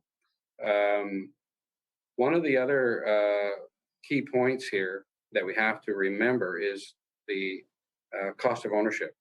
So you own a vehicle today that's a gas model, say I do, because I do. It costs a lot of money to fill that with gas, even when the gas prices are down. We're burning more, it costs more to run it. With electricity, the substantial is about a third to run in a cost to purchase electricity to charge your car up to take it to work and to drive, etc., than it would if you were on fossil fuel like gasoline. So you would have a reduction in your gas, obviously, a huge reduction. And again, as gas fluctuates, we look at electricity rates as being stable and affordable for Nova Scotians. Again, part of our green journey, if you will, our more cost-effective, climate-friendly agenda that would continue to help motivate folks that are able to afford. Certainly new is wonderful, but there's nothing wrong with many of us buy used cars. So again, we've put the rebate on the used vehicle. It's still a substantial rebate of $2,000. I can't tell you this evening what the price of a used vehicle is because I don't know right off. I haven't looked at that myself. I'm sure there's data out there that would be provided for us by way of statistics. And I'll actually see if I can find what that might be, just to have an idea. Perhaps one day I'll get a question in the legislature about it, because it is something worth talking about, this whole move toward some of the electric vehicles out there. It's quite interesting, as I said, I think in my last answer, about the lack of availability in purchasing. I think initially these were being purchased online. There was one model you could purchase online. Others had to be on site. And this is, again, available in Nova Scotia. So we've had a few questions just for clarity. I should touch on that a bit too while I think about it. Is I had a caller from home in my area ask me about the rebate, and because of the lack of availability in a certain EV, it was in Prince Edward Island, and there was only one there. And these things were such a hot commodity. The dealership had a sold sign in the window, but it wasn't really. He was trying to keep it to promote more and more and more how valuable these cars are, and the fact that people wanted them and the kind of item that they were, and to have something to showcase. But the question was around, if I buy that one on the island and I bring it to Nova Scotia, do I still get the rebate? Well, the answer is no. The purchase has to be done in Nova Scotia. So you would have to arrange with your dealer, like we do many other cars that you buy. They bring them in. I know my local dealerships bring them in from all over the Maritimes or wherever you might be able to get your hands on it. And the deal actually happens in Nova Scotia. And in that case, it would be the same and the rebate would be applicable. So again, just to cap on that, a very good question around the income base. I appreciate where you're coming from on that and understand it clearly. $55,000 is the cap. These cars are a lot of money. But again, if you really looked at this, it's probably your middle income or perhaps maybe a little better, at least to buy new. I'm not sure, but I think I'm probably close in the ballpark in those figures. The other is, unlike when you buy the gas model car, I don't know about you, but when I buy the car, I look at that and I think about the efficiencies of it. You know, if I'm buying an SUV, it's going to cost me more than my Volkswagen cost me to run. That's just a given by way of fuel. And it has, quite frankly, it has. So you take all those things into consideration. So if you actually look at the data that shows that the electric vehicle is going to cost you a third, that may increase the option for affordability, even though a car may cost more. You can drive that car for 10 years or 8 years or whatever a lot of us drive our car. You've probably saved a substantial amount of money and you've had some certainty because of the stable electric prices. So there are some benefits that way, but it's about budgeting and costing it out, obviously, and looking at the pros and cons like you would look at for the purchase of most any big item that you would buy. Thanks. The member for Halifax, Chiboucton. Thanks, Chair. And yet, presumably, the reason the province has extended the rebate program to used vehicles is to try to broaden the income range, the income base of people who are going to be able to receive the subsidy and participate in electric vehicles. And so I'm wondering, since that's plainly one of the policy objectives of the department with the rebate, why not tie the subsidy directly to income levels? And I'm wondering if the department gave any consideration to that option. The Honourable Minister of Energy and Mines.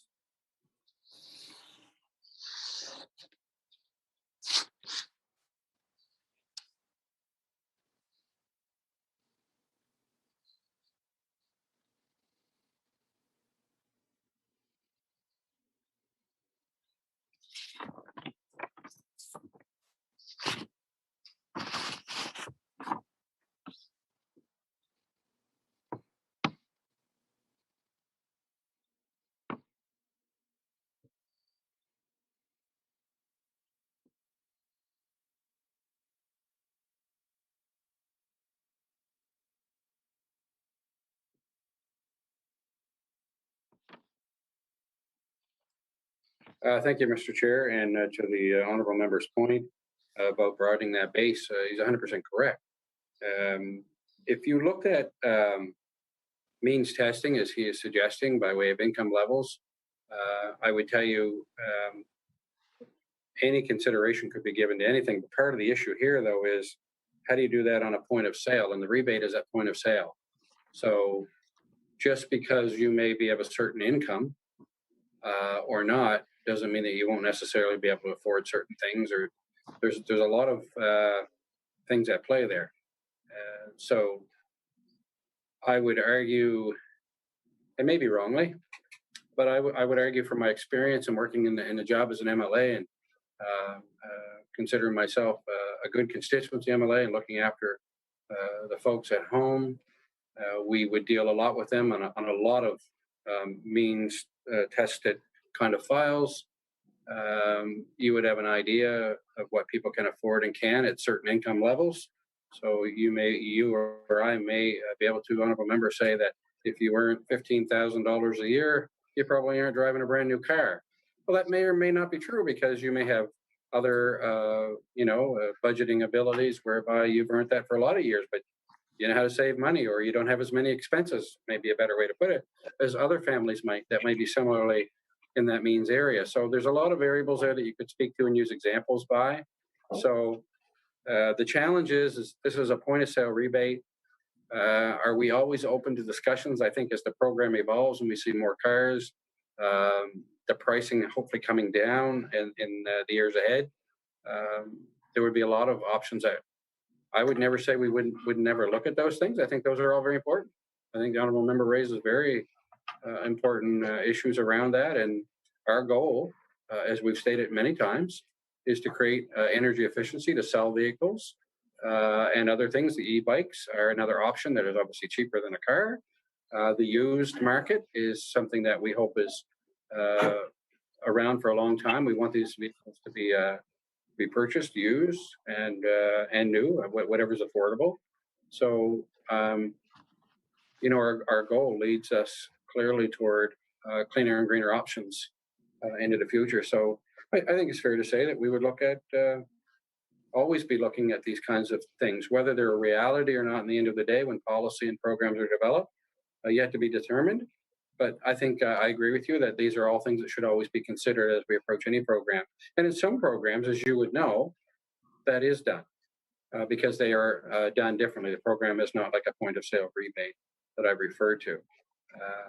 Things like whether they be housing programs or efficiency programs or whatever they might be, you generally fall into some sort of means test. And I think about, when I was at housing, there are formulas that are designed and followed to determine qualifications. for certain programs. So not something that couldn't be looked at into the future. I would always argue that. Thanks. The honourable member. Thank you, Chair, and thanks to the Minister for answering those questions about the electric vehicle program. So I'd like to ask some questions about oil and gas and where oil and gas is in the vision and the life of the department. I was kind of surprised, frankly, to read the Minister's mandate letter, and unless I missed it, I don't think the words oil and gas appear there. And yet we know that in terms of the budget of the department, there's a significant expense, particularly related to the Canada Nova Scotia Offshore Petroleum Board. So I guess initially I'd like to ask the minister just to reflect some, if he would, on where he understands the place of oil and gas in the present life and vision of the department. The honourable minister.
Thank you, Mr. Chair. And I'm actually looking at a copy of that mandate letter. The Honourable Minister or a member has referenced, and I knew it was in there. I just needed to know what the right language was, as he may have a copy as well in front of him.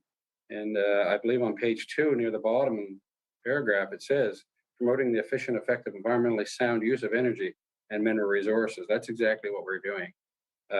So we continue. The offshore, things have been, I won't say in decline, but slower. COVID has played a role in that, as well as the demand over the last 20 years, though, it should be noted. $4 billion in revenues have come into this province in the last 20 years because of the offshore royalties and the opportunities that we have. And that's not including the economic spin-off that would also be over and above that. So it's important to note that. It's a very important piece of what we are doing. It has been, I don't want to say quiet, but we have certainly, there's exploration that goes on in the offshore. We expect that will continue to happen. There's a process that we go through. I would see that carrying on, and we would expect that there will be interest, and that interest has a way of creating revenue sources for the province. And some of them are quite healthy, and we're happy to be involved in that process. And I'll leave it at that for now, and we'll expand if the honourable member has further questions regarding that. Thank you, Minister. And with that, we'll, following protocol, we'll take our required 15-minute COVID break. We will return at 8:50. And the member for Halifax Shabukta will have 16 minutes left in his first hour. 8:50.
The subcommittee of the whole on supply will resume. We'll go back to the honorable member from Halifax, Chinook, with 16 minutes left in your hour. The member from Halifax, Chinook. Thank you, Mr. Chair. I'd like to continue in the line of questioning about oil and gas in the department. I'm thinking about the department's accountability report, the most recent one, placed a lot of priority on the offshore growth strategy, and part of that is that multi-year collaboration with Morocco State Oil and Gas. So I want to ask the minister, how long is this collaboration expected to continue, and what is the department looking for out of this collaboration by way of a result? The Honorable Minister of Energy and Mines.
Thank you very much, Mr. Chair, and to the honourable member for his question.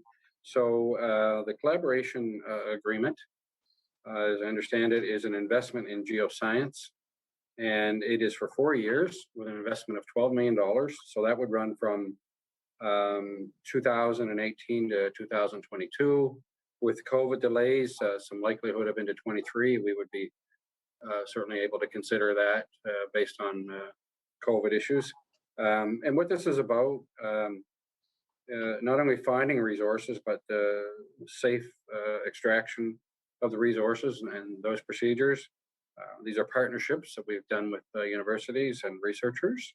So it was 2018.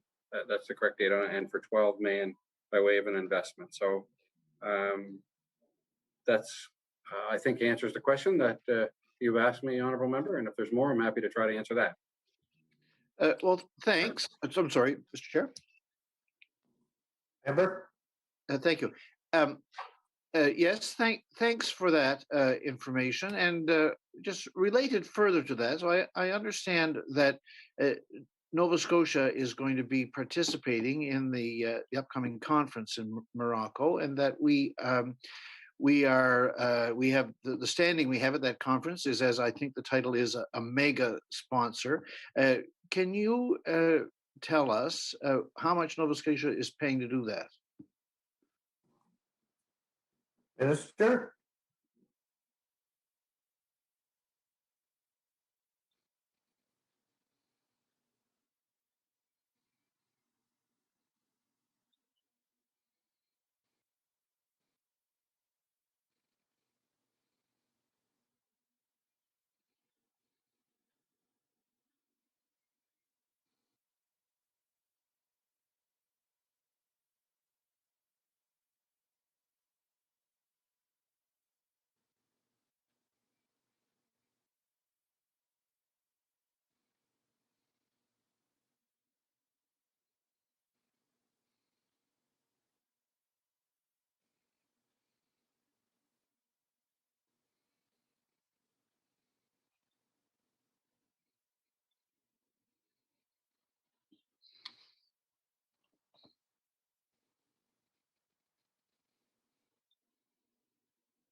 Thank you, Mr. Chair, and to the honorable member. So this conference that you are referring to, I want to touch on this a little bit. The mega sponsor title was done by a promoter, not by the province or anyone else for that matter. This is something whereby we would partner with the offshore energy resources. This was originally set up in 2020, pre-COVID. Obviously, this didn't happen. Actually, would have been 19, probably 2 years ago, if my math is right. This was set up 2 years ago and put in place, but due to COVID, it didn't happen. We did not attend, and approvals have not yet been given for this to happen this year yet from this department. So this is something that we'll have to look at to see if it's even going to happen. It was, I think you asked me about the cost of that, if I'm not mistaken, 18,000 pounds, which if our math is right, it's around 30,000 Canadian dollars, honorable member, is what it would have been invested in this. And this is about partnership. It's about researches. This is a value to promote. Obviously, our resources and our industry here in Nova Scotia, we have some similarities. And it's exhibition space, if you want to refer to it as that for us. It gives us a chance on the world stage, as we are on many other topics, seeking opportunities when it comes to research and development around the energy sector. And again, as I've said many times this evening, when we talk about the energy sector, the potential for growth, the new technology, the geoscience portion of this that we're in agreement with and working on our offshore, and many other factors, you collaborate with people from this sector, not only here at home in Nova Scotia and in Canada, but internationally. The energy market is big worldwide, as you would certainly know. So I think it's important that we maintain those relationships. It is unfortunate that these things weren't able to happen due to COVID. There is an expense to anything that I've ever known that we have been involved in by way of these kinds of conferences. So there would be expenses over all the years that I can recall, whether you are traveling to an energy type conference or you're traveling to some other conference that you may be on. And I'm sure in your years sitting around the government bench, you would have been very familiar and perhaps maybe have even been able to take in some of those things, and for good reason. There's a lot to be learned there. Now, with things changing, obviously, in the world that we're working in tonight, this virtual world, we've certainly learned a lot in the last 12 months. I would anticipate there'll be a lot more of these. I know that I've done a lot, both as my former role as Minister of Municipal Affairs and Housing, and over the last year, and we'll certainly be encouraged to be doing a lot more of this. Even post-COVID, one day when that happens, I will be quite happy to come back together socially and business-like and so on. But I think with the technology that's evolved, allows us to, whether it be Teams or Zoom or some other technical support yet to be developed. And I'm sure there'll be people out there working on it, on systems that allow these things to happen. Again, the world is small when we look at the internet. We've come a long ways. We have other ways of doing business. I would expect this to go on for some time. So are we still going to make investments in things that value our province, support our province by way of research and development? I would argue, yes, we are. To what degree, I don't know. But these approvals that you are looking at and are not yet done for this year, just so you know. The honorable member. Thank you. Does that mean then that the plans, which I understood the department had previously to send speakers to that conference, that those plans are no longer at the status of plans? That's under a question mark? The honorable minister.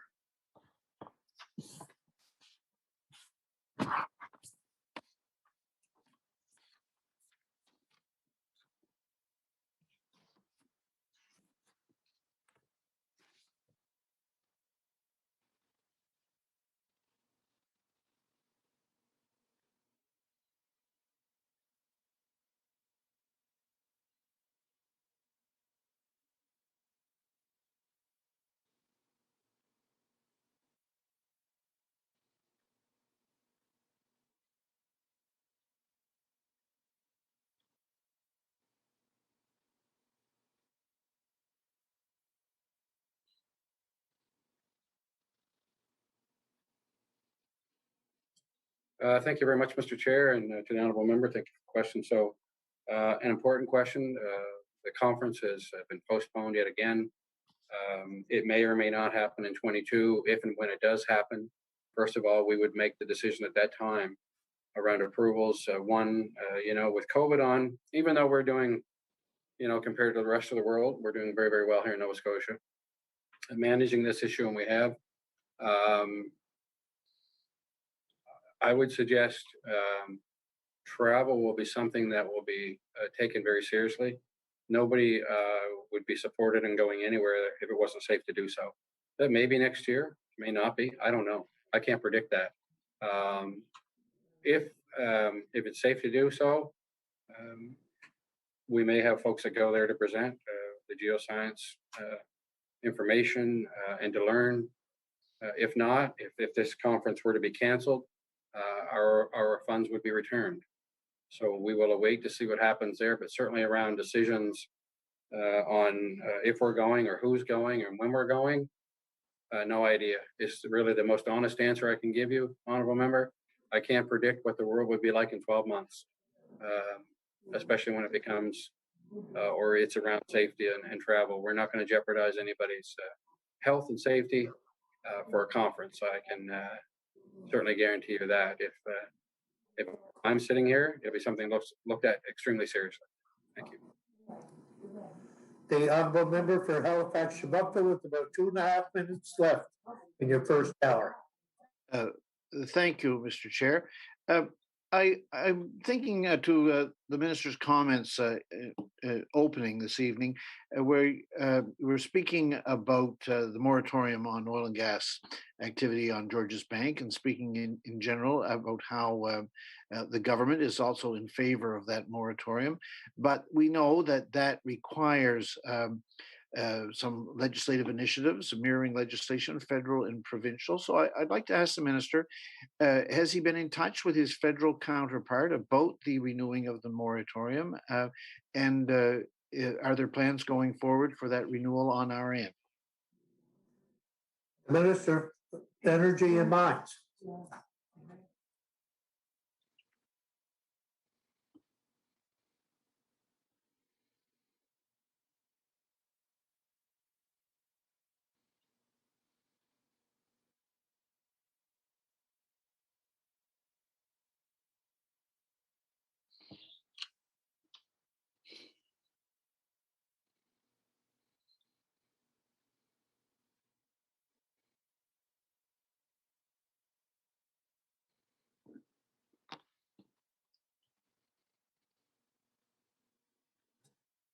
Thank you very much, Mr. Chair. And I know that time is getting short, so I won't take a long time here.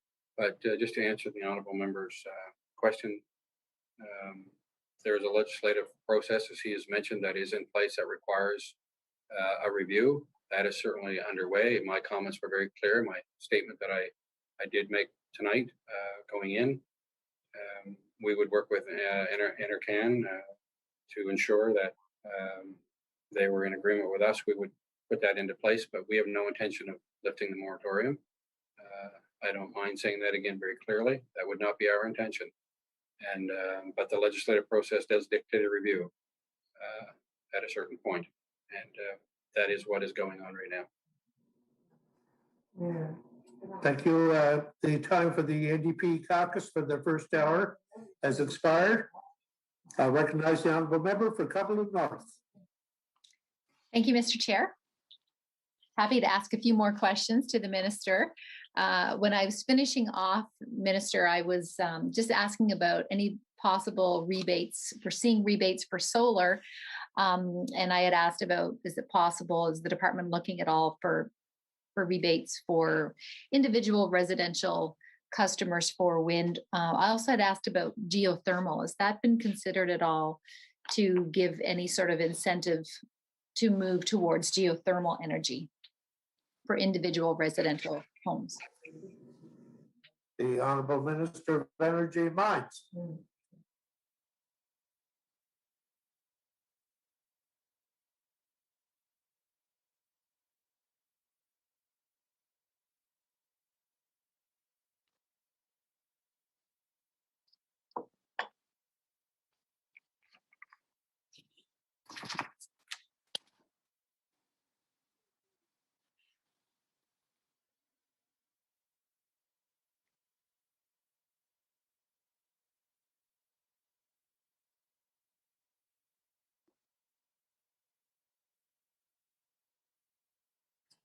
Thanks very much, Mr. Chair, and to the honourable member.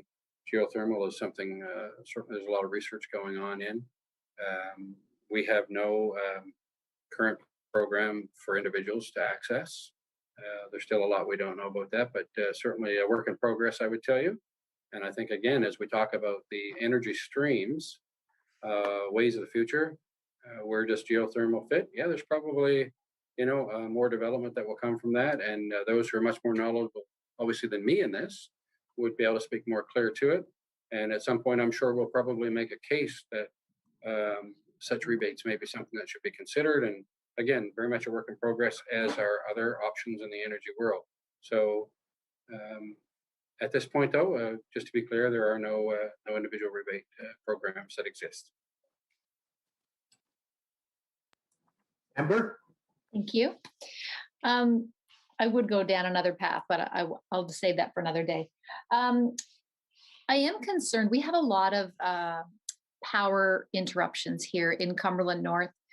Recently, in the last month, on 2 individual Saturdays within a 4-week period, power outages and lossage. And I was contacted by several business owners who they're quite frustrated. So I'm bringing this up with the department because I'm wondering, as there's a move towards individuals producing their own power sources potentially, I'm wondering, is there any concern about how do we keep Nova Scotia Power accountable to ensure that adequate investments are made into capital infrastructure as well as vegetation management? Back in Hurricane Dorian, I'm sure we would have had power outages even if proper vegetation management hadn't been done with that hurricane. But there's no doubt in my mind we had a significant amount of power loss that just due to inadequate vegetation management by Nova Scotia Power. And I'm just wondering what we can do to ensure that adequate infrastructure and vegetation management is being done. Minister?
Thank you, Mr. Chair. So just on the reliability that the honourable member spoke to, a few years back, this government set up, put in place legislation whereby the utility has to meet performance standards. And if they don't, they pay a price for that. The UARB holds them accountable.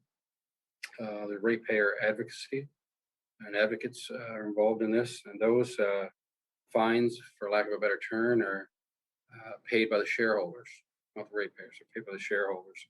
So performance is a big piece. And nobody likes to be without power for any reason, but it does happen, as we all know, sometimes through storms and other things that happen. We can have power loss. But I will say, although there may still be some issues around that I'm hearing about tonight from the honourable member, I think Nova Scotia Power has also stepped up their game a bit. And I think about back in the days when I was the member for Municipal Affairs and Housing, which also took in EMO that I was responsible for. And I think back to the hurricane preparation and the work that they did. Even in big storms now, you see the readiness and the movements that are happening. So I wouldn't argue that anything is perfect, because it's not. But I think that some of the performance standards, because our government has put that in place, has, I would like to think, driven them into a new mindset whereby we don't want these long power outages. We don't want any if we can help it. How do we mitigate that? We mitigate that by putting staff in place early. We've seen that happen not only with Hurricane Dorian, we've seen it happen in other storms that came along also last year, and potential for great storms, where they're bringing resources in to react quickly. Are there still issues even in those circumstances? Yes, of course there are. And we see how those impact us during those big events. But I think that, from what I've seen, and I think I spoke probably in the House, it may have even been you, Honourable Member, that asked me the question around that during the time of Dorian and post-Dorian, around the response and how they were prepared and the value of that preparation. You talk about vegetation, perhaps that's the issue for the outages. I'm sure that's something they're probably working on. If they're having constant issues with outages, that means that they're having issues with performance. That means that's costing shareholders money. I would argue that any company, not just Nova Scotia Power, whose shareholders are putting out funds, that they have to find a way to mitigate that. And by doing so, what are we going to put in place? So I do know that they have ongoing work in that area. Nova Scotia is a very forested place. There are lots of trees, old and new and down, and wind-blown damage and stuff. But they are a very technical-based company. They can tell where the outages are. I've had the opportunity to visit the center out there, their emergency setup. Very high-tech, great for performance, and it enables them to see where the issues are. They will always have, I think, as long as we have lines that are out in the air as they are right now and not buried, wouldn't it be wonderful if everything was buried? That would probably create new problems for us, digging and so on.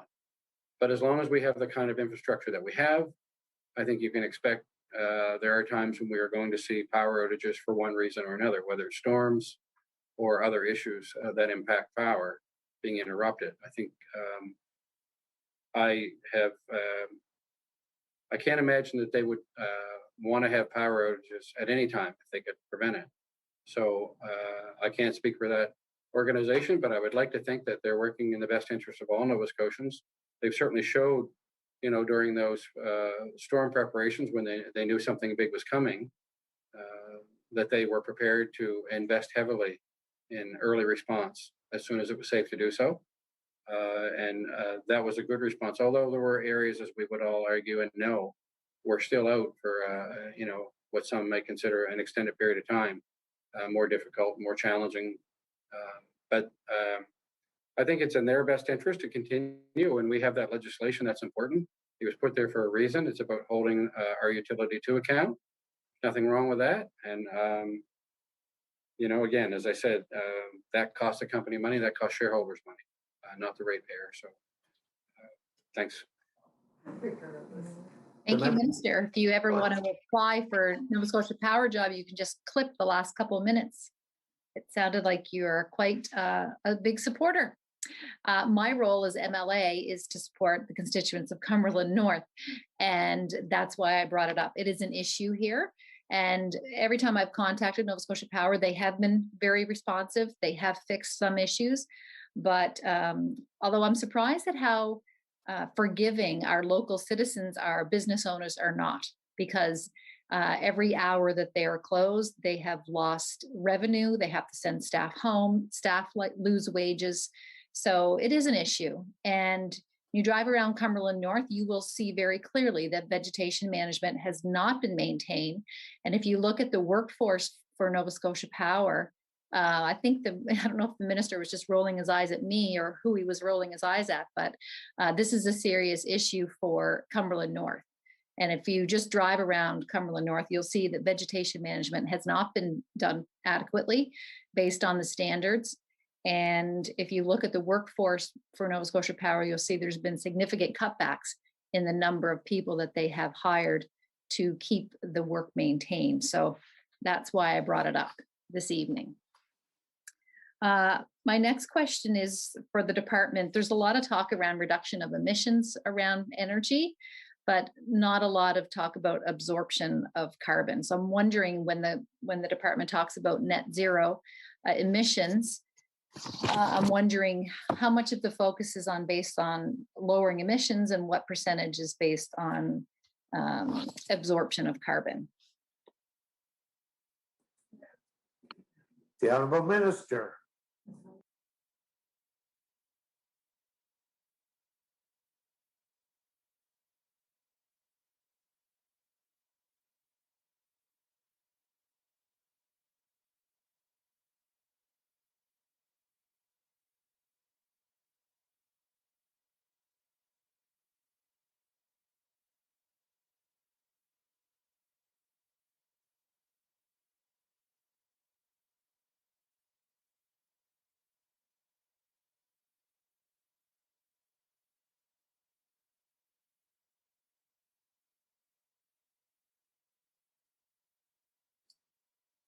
Thank you very much, Mr. Chair. And again, this is on the lines of, the Climate Change Action Plan, but this falls more under Minister of Environment. That question is better when you get a chance to question Minister Irving.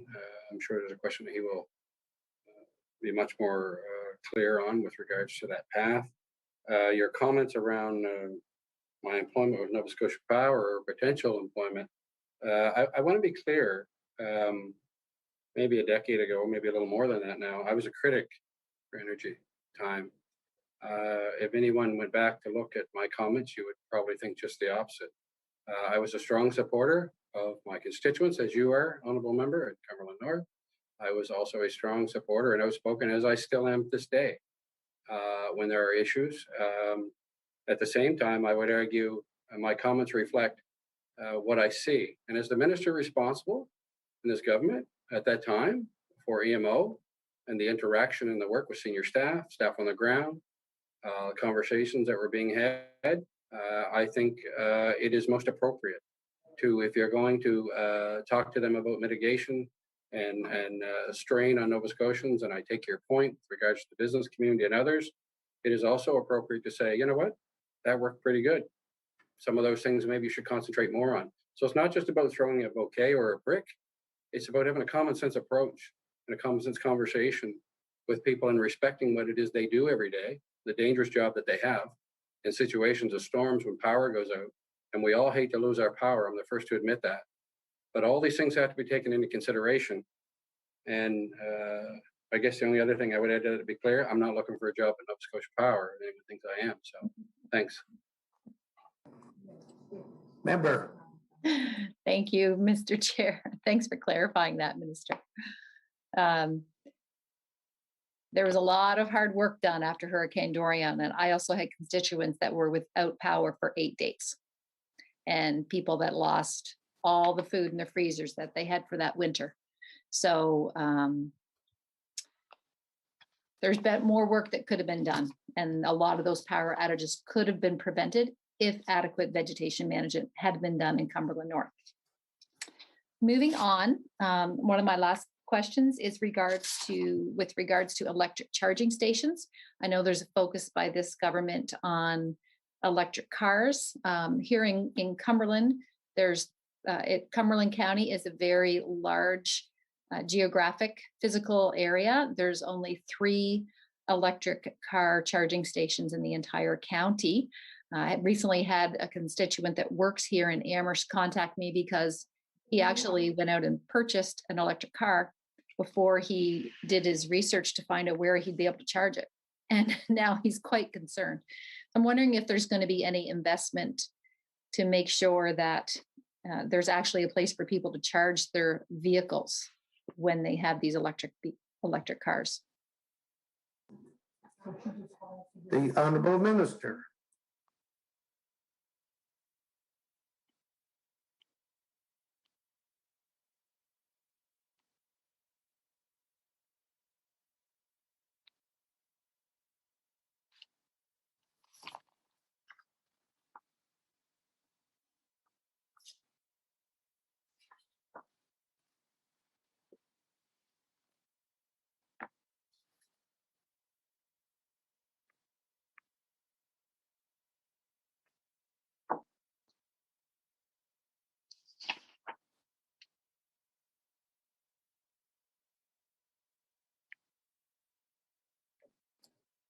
Thanks very much for the question.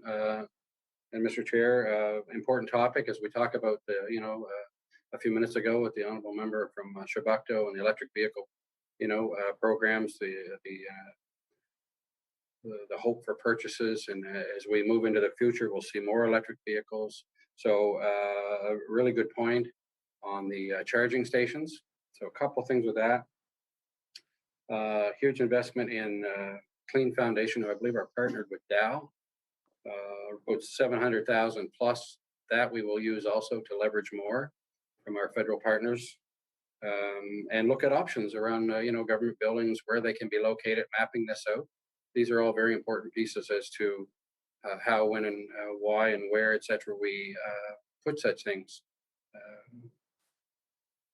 All of that will have to be done, and probably will be, you would consider things like, well, how many cars are we selling in rural Nova Scotia or Truro or Yarmouth or Halifax?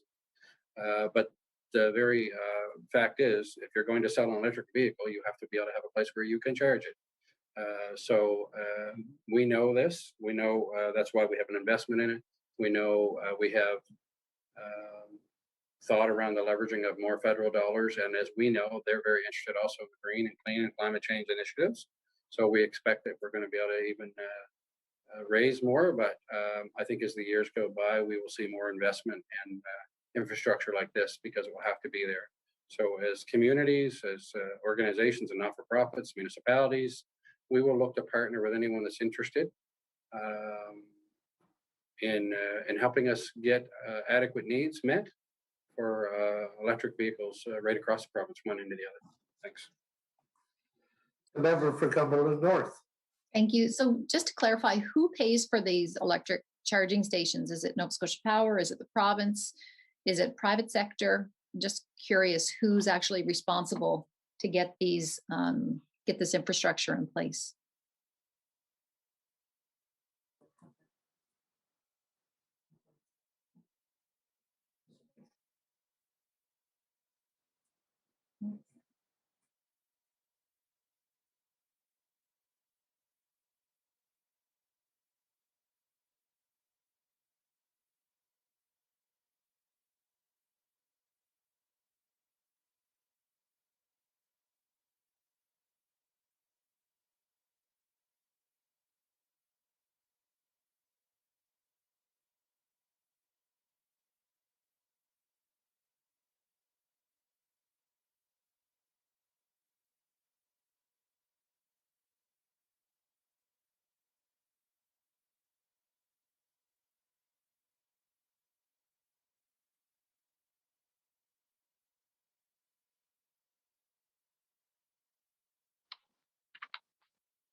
Thanks very much, Mr. Chair, and to the honourable member, good question. So a couple of points here. The 700,000, it's over 700,000 I spoke of a few minutes ago.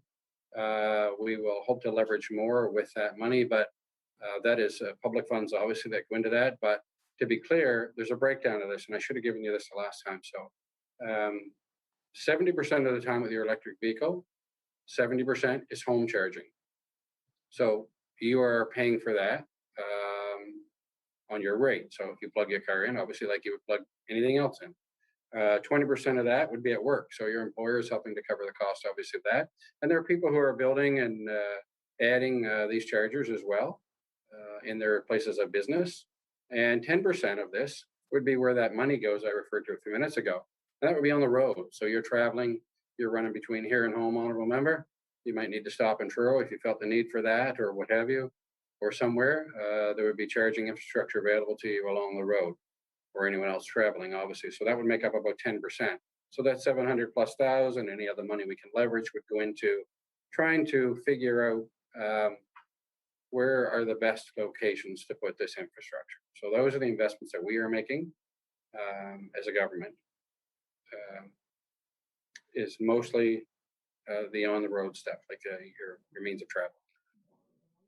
Okay, I won't continue because I know other people have questions, but I did have a call into your department just to see, so maybe we'll be able to talk offline, just trying to find ways of getting some more electric charging stations here in Cumberland. And I'll pass. Concludes the questions for the PC caucus. Thank you, Mr. Minister.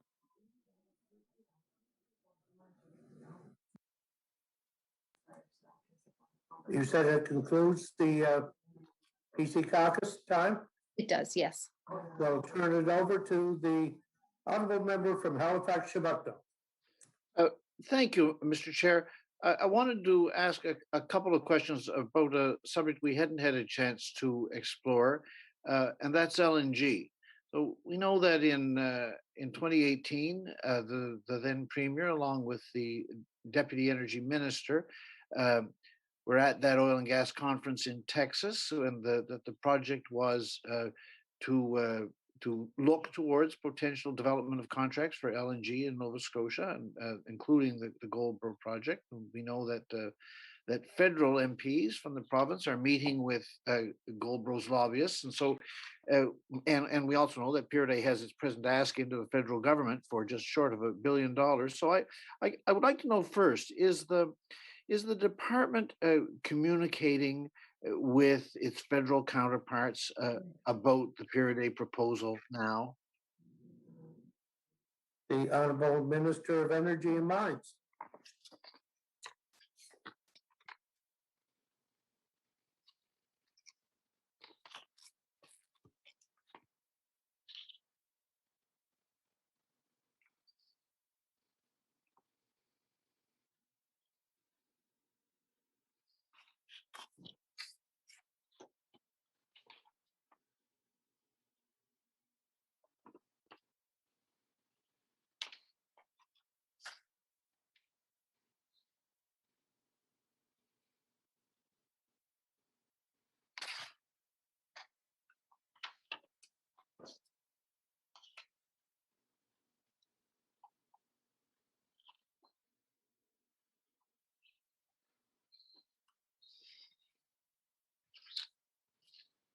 Thank you, Mr. Chair, and the honourable member for the question.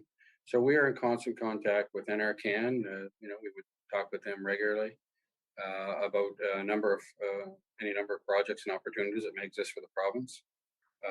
Specifically, the one that you're referring to is a potentially a big opportunity, creating much needed jobs in rural Nova Scotia, which again are important, as I'm sure the honourable member and all members would understand. In the province of Nova Scotia, any job, whether it be here in HRM or certainly out in rural Nova Scotia, are all extremely important. They offer an awful lot to those communities. Having said that, again, there's a rigorous process they would have to go through, the environment process and others. It's not easy. It's a big commitment, this particular project, the LNG plant out there, but certainly something that we have been open to and watching it progress, and we'll continue to do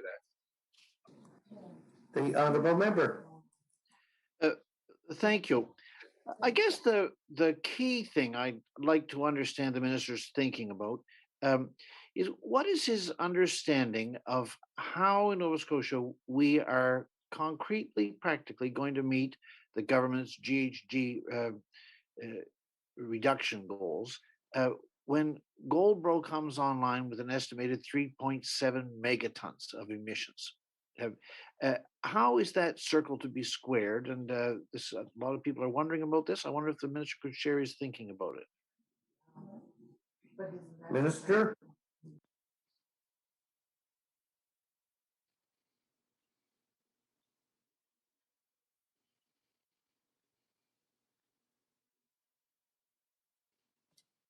So a couple things. Thank you, Mr. Chair and member. A couple of things. The Department of Environment obviously is, again, more of the area of expertise here. They're the ones who designed the current cap and trade program. I think, you've asked me a question specifically, though, about my thoughts on how we would get to this point. This has certainly been something the Premier has been clear on, an aggressive agenda toward climate action with confidence. And again, this is led by the Department of Environment. I think it's imperative upon all of us to ensure that we are working hard, partnering with with our environment department and others that are be required if we make our way into a cleaner, greener future. So I would say, the Premier has a desire, and I think Nova Scotians have a desire to do all we can to make the environment a great place here in Nova Scotia, as well as our economic development piece. And again, we have this balance that we always have to be cognizant of. But we will work hard as we can as a government, along with being led by the Department of Environment and Premier on our objectives. I think that's a fair statement. And we will do everything that we can to get us to the goals that we have set. Member. Yes, thank you. Well, I don't think there's any question about the sincerity about it, and I don't think there's any question about the intention to work hard. But there is lots of question about the practical possibility of how can we remain within the legislated GHG goals if we have a 3.7 megaton project. If there's I'm presuming that in the department there must be an answer to this question, but it is not an answer that has been shared. And I would presume that the minister would have an answer to the question, and I think it is much germane to public discussion at the moment. So I'll ask the minister simply to say, if does he have an answer to the question how we can square 3.7 megatons in Goldboro with maintaining the legislated target? Minister. Thank you, Mr. Chair. And again, I would suggest that the honourable member talk to when he has the opportunity and question the Minister of Environment who is leading this file, and who may certainly have the ability to answer the question that you're asking in a more detailed way. Thanks. The member for Halifax Chiboucto. Thank you, Chair. I'd like to go back to the budget itself, to that place where we were a couple of hours ago, on page 7.6, about the clean growth and climate change. That 52 million. Would it be possible for the department to provide our caucus with a breakdown of what is represented in that number? The Honorable Minister of Energy and Mines.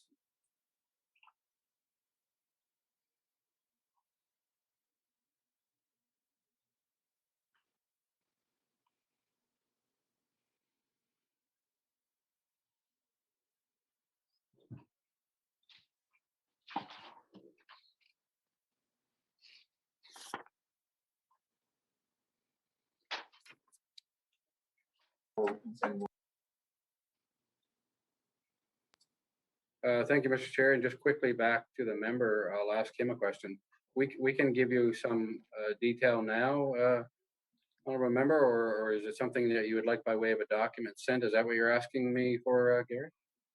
Member? Yes, thanks. It's not necessary to go through it now. I just wonder if we could get a document with that breakout sent to our caucus from the department. Minister.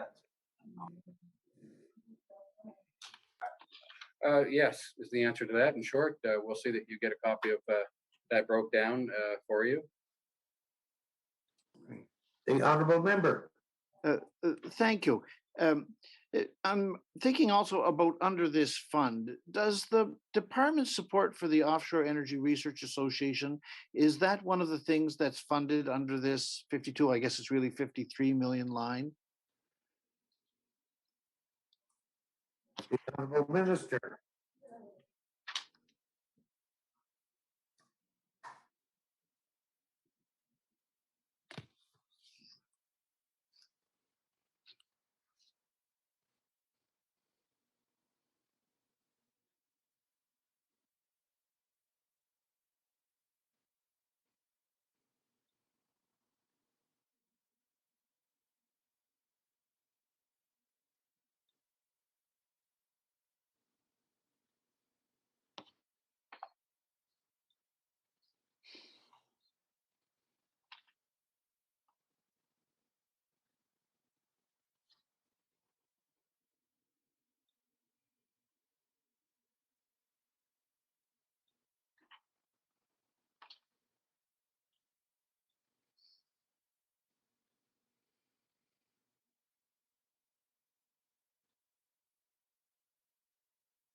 Thank you very much, Mr. Chair. So no is the short answer to that.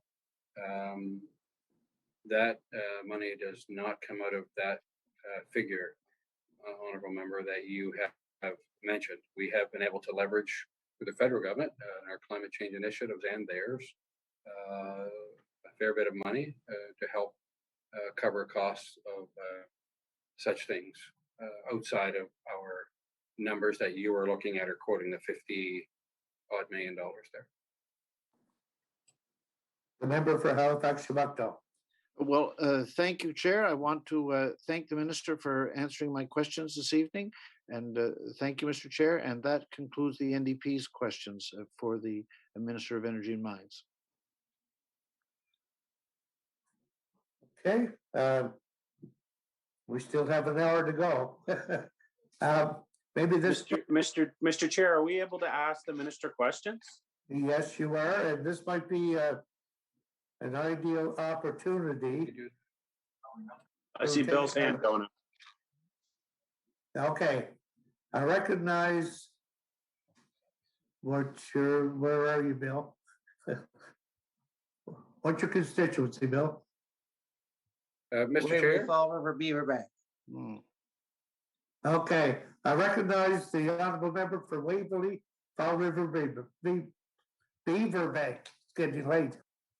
Correct. Yes, I'd like to ask the minister a number of questions. I hope he has some answers for me. But, No. no, you don't. Where'd you go? Okay, you're over there.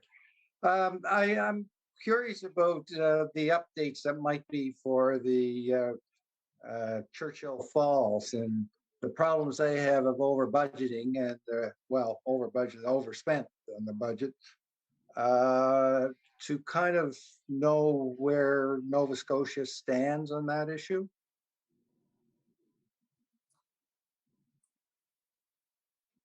Minister?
Thank you, Mr. Chair, and to the honorable member on the question of Churchill Falls. So when this deal was signed, we paid a fixed price at that time.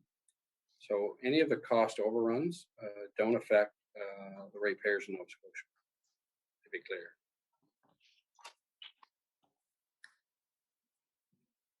Okay. Okay, member?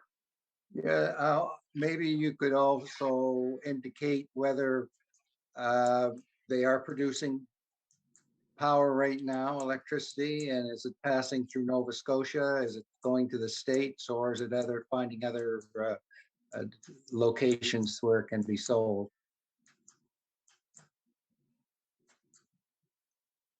Minister?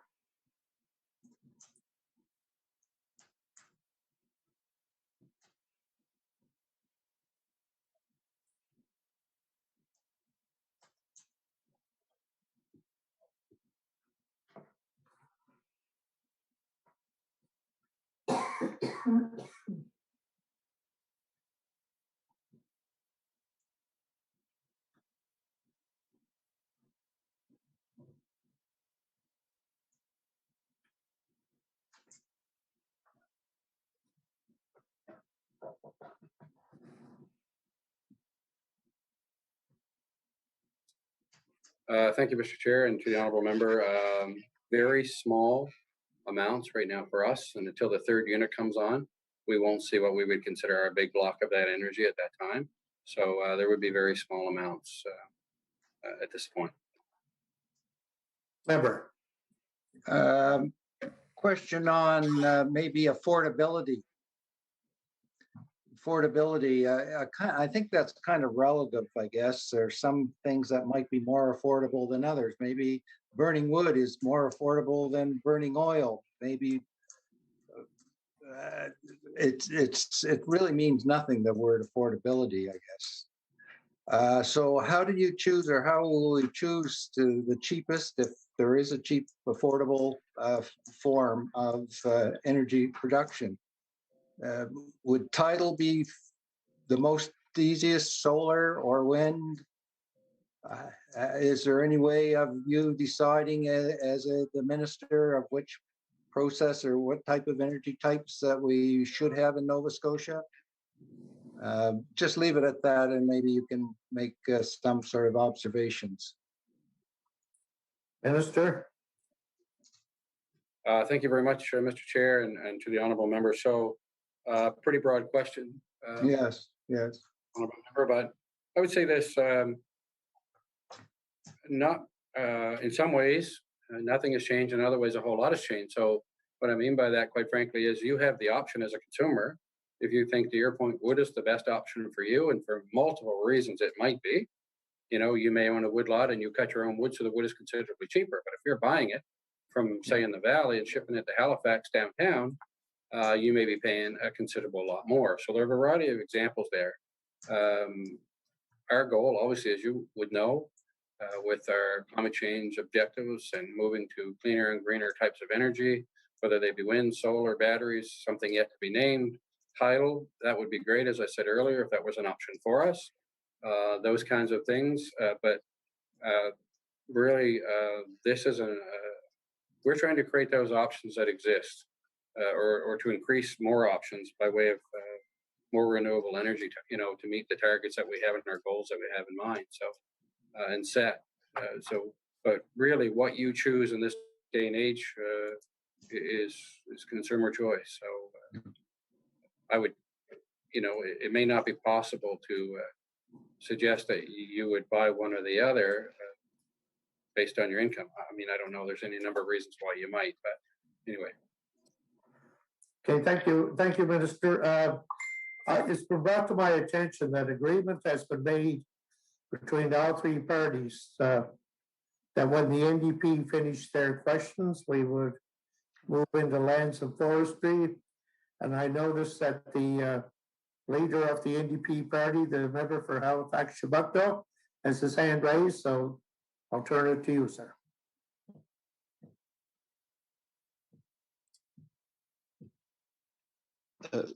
Thank you, Chair. I was just going to bring that understanding to your attention.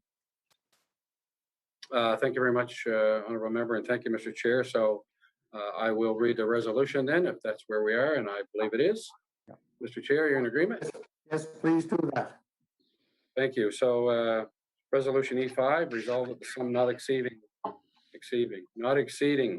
$70,768,000 be granted to Lieutenant Governor to defray expenses in respect to the Department of Energy and Mines pursuant to the estimate. You've heard the resolution. Shall the resolution stand? The resolution stands. Okay, we'll take our 15-minute COVID break and resume again at 10:03, and we'll go until 11:03 for our final hour of the evening. So we get together again at 10:03.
The subcommittee of the whole on supply will now come to order.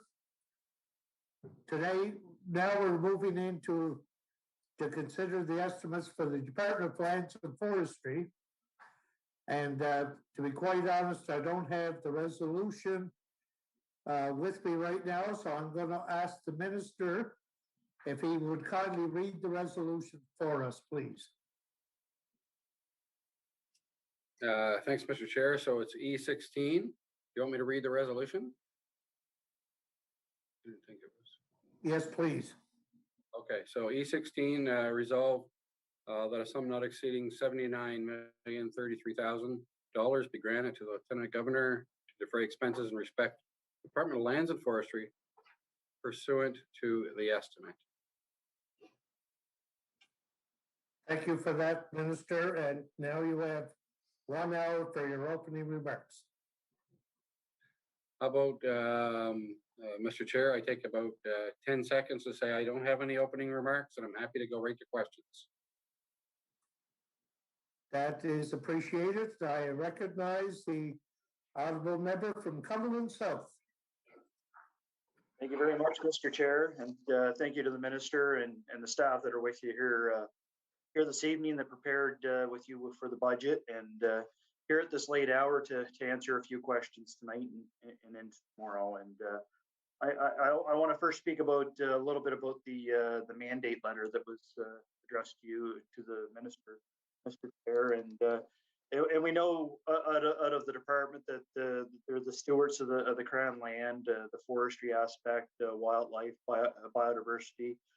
There's park resources. There's herd counting, if you will. There's many aspects to this department that are under the responsibility. But there's a report that many people on all sides of the spectrum of forestry have talked about, and that's the independent review for forest practice, the Leahy report, in short. But the first question, I guess, I want to go to something that was I asked last year during estimates, and it was due in 2020, and that's the 1-year review for that report, the ecology forestry model. And is there an update on that, and when can we expect that the public may be able to review that report? The Honorable Minister of Lands and Forestry.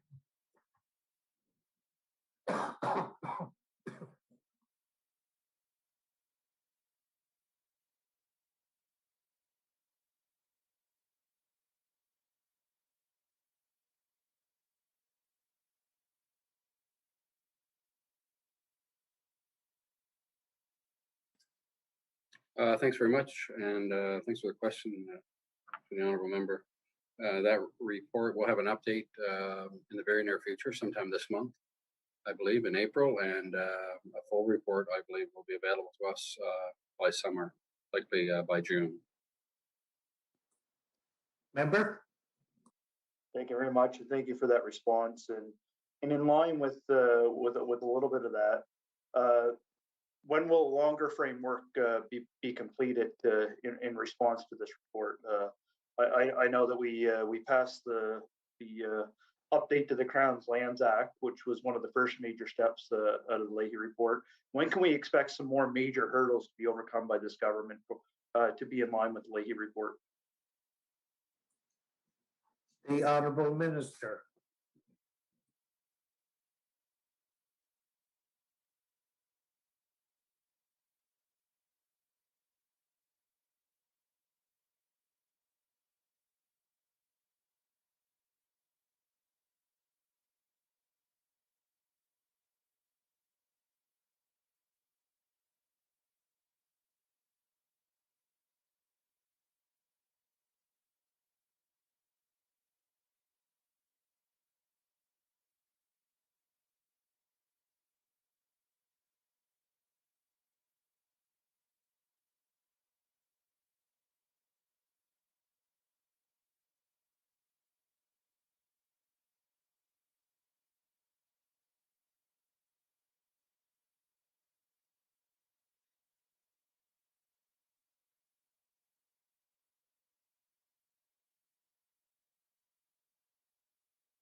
Thank you, Mr. Chair, and thanks for the question. So we are working, as you know, with the Crown Lands. We've just altered the Act recently. We will be working on the Crown Lands, as we've indicated. We are awaiting the evaluation from Mr. Leahy, Dr. Leahy, Professor Leahy, whichever you would like to refer to him as, this late hour. There's a lot of work to be done. You are right, honorable member. There are many moving parts. There's a lot of aspects to lands and forestry, a lot more than I certainly understood the early days, but I'm learning every day. There are a lot of pieces to this. So significant progress has been made on the Crown land. And we will be continuing on that, obviously, first. We'll await the evaluation from Leahy. Progress on the majority of the recommendations that have been brought forward. We think there's a lot of that has been done. So there's a lot of work to do. I've been asked many times, as you're probably aware, media and other sources, about some of these things. It'd be nice if I could just say next Tuesday everything would be implemented, we'd be on our way. That's not the case. But we are working on the recommendations, making progress. We are working with Dr. Leahy, and we are seriously standing by our word, as we said, around the implementation. So more to come is what I can tell you by way of detail. And it's not all worked out yet, but we're getting there. And we'll have more to say on that, I'm sure, as we move forward this evening. The member for Cumberland South. Thank you very much, Mr. Chair, and I thank the minister for that response. It's something, the report that after a review, when it was released by the government in 2018, which is nearly 3 years ago, believe it or not now, when we sat there and had a response to it. And we actually had an opportunity to sit with Mr. Leahy and ask questions and get a response. And we certainly endorsed it as a priority. And I think this is something that we can look at it as a positive from all sides of the spectrum that are encouraging the progress of this report. So I look forward to that. And part of when the Leahy report came out was the implementation of the Silviculture Guide for the ecological matrix. And when will the results of the public feedback be made public and that guide available to the general public on that?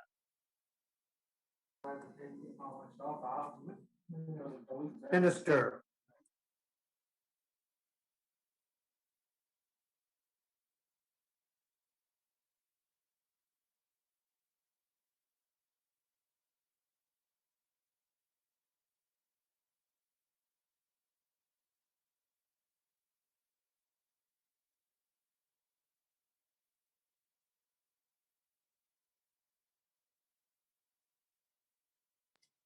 Thank you very much, Mr. Chair. Talked about Dr. Leahy there, honorable member. I met with Dr. Leahy, I think, on day 3 after being appointed as Minister to Lands and Forestry. And spent an hour with him, my first meeting, to just really get an understanding. I'd been through the report a couple of times myself. And there's a lot in that. If you've read it, the way that it's written, the recommendations, everything sort of just flows as, you know, he makes his comments and he makes his recommendation. He talks about his triad. There's a number of things in there. Very, very interesting read, actually. A lot of people may not enjoy reading reports, and I'm probably one of them people, but I did learn an awful lot from reading and that. But the reason I met with him on that first week was to really say, I read your report a couple of times. This is what I took from it. Did I take from it what you meant? Is it how you wrote it? So it was a chance to have that interaction, and indeed I did. Understood it very clearly, and he also spoke in depth about some points of this, and it was around, you know, recommendations. Can you do part of this and part of that, and, you know, really all about how the rollout of this could go or should go and is meant to go. So if you actually read it, you can define that in reading it, how it can go. The silviculture piece that you asked about, a very technical document. There's a lot of comments. The public consultation is finished. So we are working right now and compiling what is coming from that, what the comments reference, consultation references, what recommendations may come from that. So I'm not sure how long that will be. I wouldn't think a long time, or much longer, but there will be a period in the near future where this information should be available. I would think. I just don't know exactly. I can't put a date on that, but I know staff are working hard on compiling these recommendations, and will present it to me at some point. Member? Thank you, Mr. Chair, and I guess through you to the minister, it's as critic. It's one of the things that I hear about from the people that did have input into that civil culture process. They're waiting for that feedback. So I guess I'll share that comment with you that they're anxiously awaiting that feedback. And I want to go a little further into the mandate letter to the minister. And there's talk of develop a wood charter that supports turning residual wood materials into value-added product using wood for construction and for heat. So what type of projects are you partnering with Atlantic Woodworks on this? Minister?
Thank you, Mr. Chair. So Atlantic Woodworks, as the honourable member has mentioned,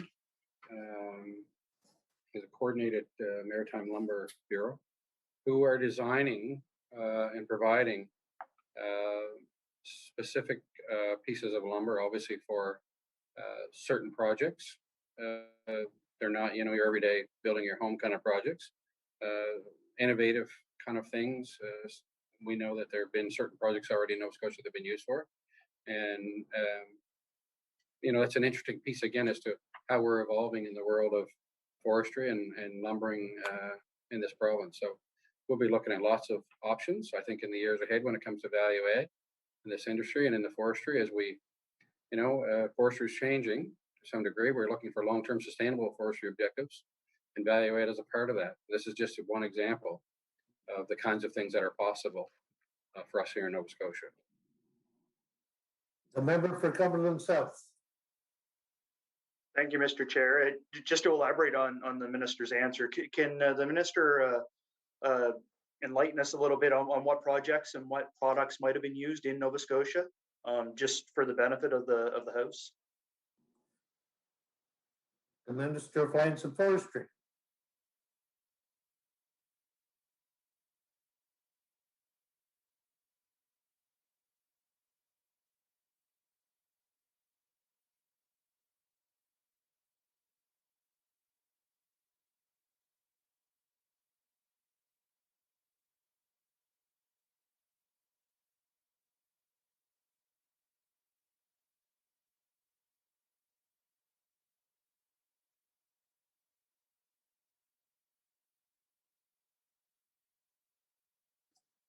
Thank you, Mr. Chair. So just as an example, in East Hants, there's an aquatic center out there. The roof structure produced here locally. That's an example right off that I could give you. That was done. Member? So it would be the type of cross laminate timber similar to what the New Rainbow Bridge would be in that pan, if I take that correctly. And I guess I go a little further with my questioning. Was FP Innovations involved with any of the process or setting up where the province may be headed with some of these projects or ideas how we want to get the value added products?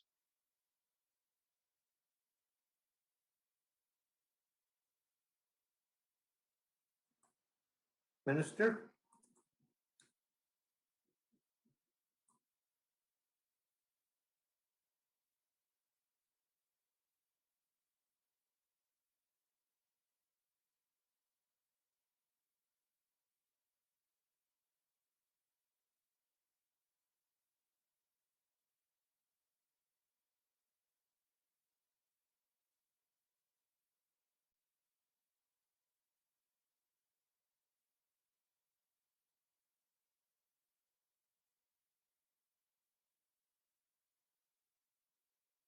Thank you, Mr. Chair, and yes to the honourable member's question. The laminate design is exactly what was done there. So the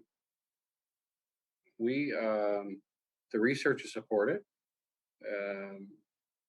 as members, so we're exploring many aspects for opportunities and innovation on any number of projects. So again, as I said, we need to look at all kinds of options in the forestry industry and the innovation, and we'll continue to do that going forward. This is just one example of that, and I think it's important that we need to have an open mind when we're thinking about options and opportunities for folks who can create, innovate and create these products locally here at home, and we can take advantage of. And as we build more unique structures, the one I mentioned is only one. There may be others, and there probably are others that I haven't listed in front of me, but there will be more. We know that as we move forward with God knows what may be built next, but there may be interest. The lumber has to come from somewhere. So if we're operating in engineering and looking for aesthetic looks, and can that be made here in Nova Scotia? We're very open to that. So, the honourable member.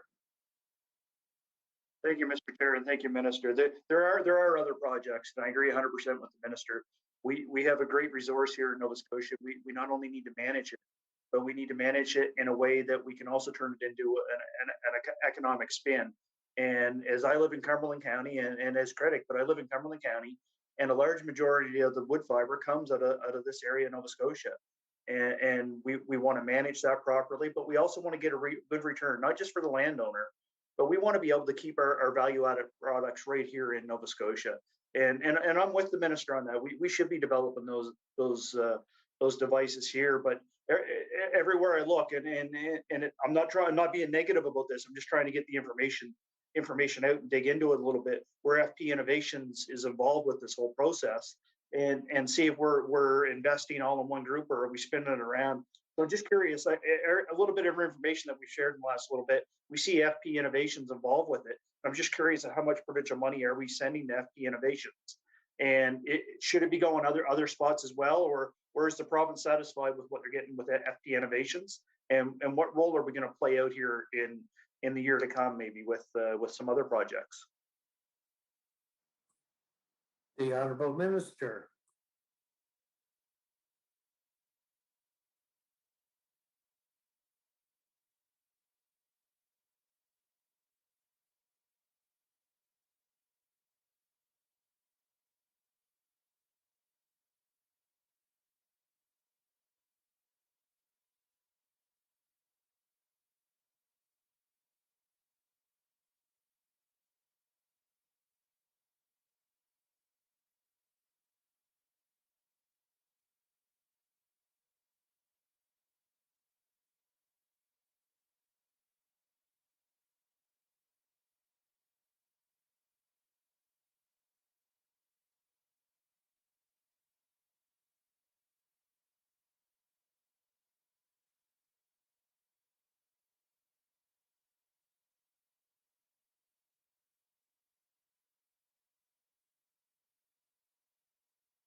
I'm going to go to that. Thank you very much, Mr. Chair. So a couple pieces here, and if I'm not on the line item or the path the honourable member is, we can certainly go to that, but I think I am. But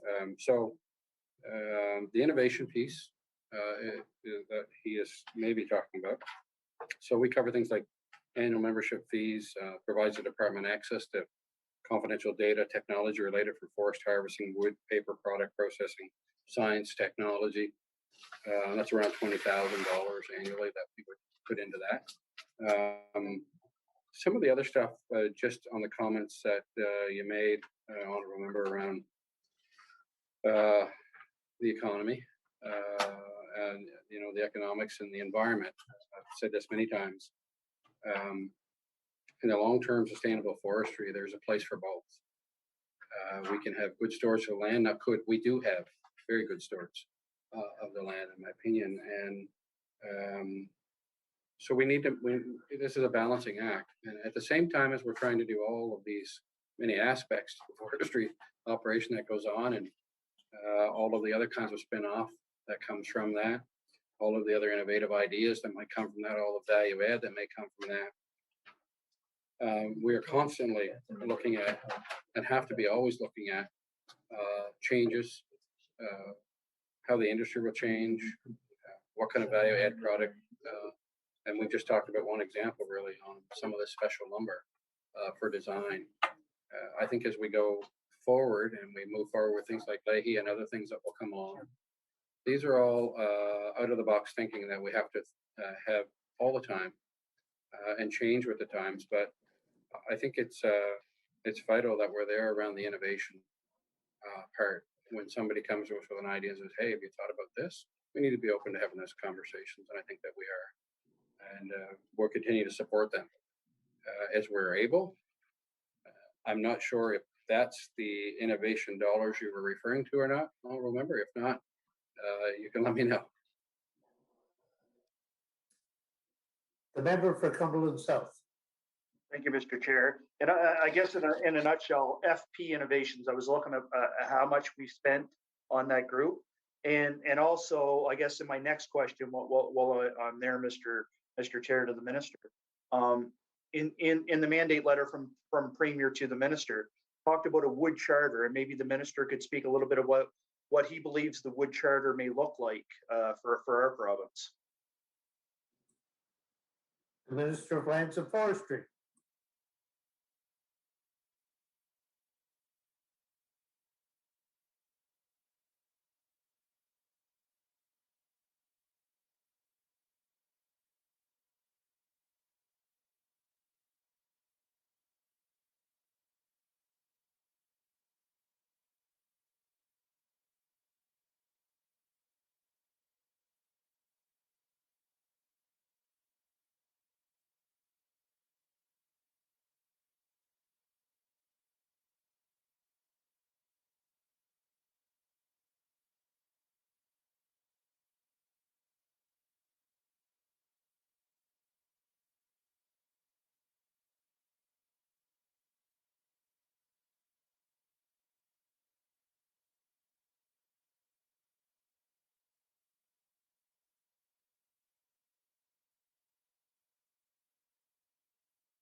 Thank you very much, Mr. Chair. So this is really about government's commitment to working with all of our departments and certainly our partners with the applications, if you will, the use of wood products, whether it be biofuel production, whether it be something else, construction, and other options, opportunities that may exist. So that's really what we have in mind there by way of a charter, if you will. But it's really everything and anything to do with our options for wood product and part of what we do. Member? Thank you, Mr. Chair. And just for reference, I've seen hundreds of $1,000s in the last few years gone to FP Innovations, and in looking at what other sectors have done in regards to wood charter, I'm curious if FP Innovations are going to be writing our wood charter for us, similar to what they did in Quebec. Minister.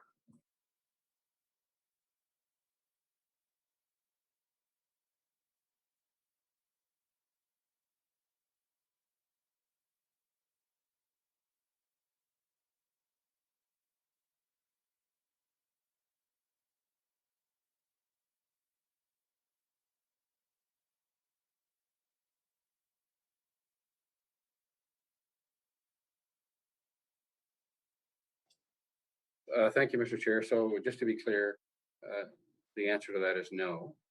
We are working on that charter within.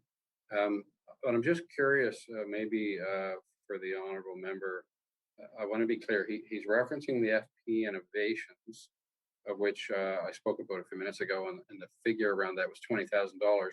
I might have just heard him reference $700,000. Maybe I didn't, but I thought I did. Are you talking about the information hub, honourable member, or are you talking about something else?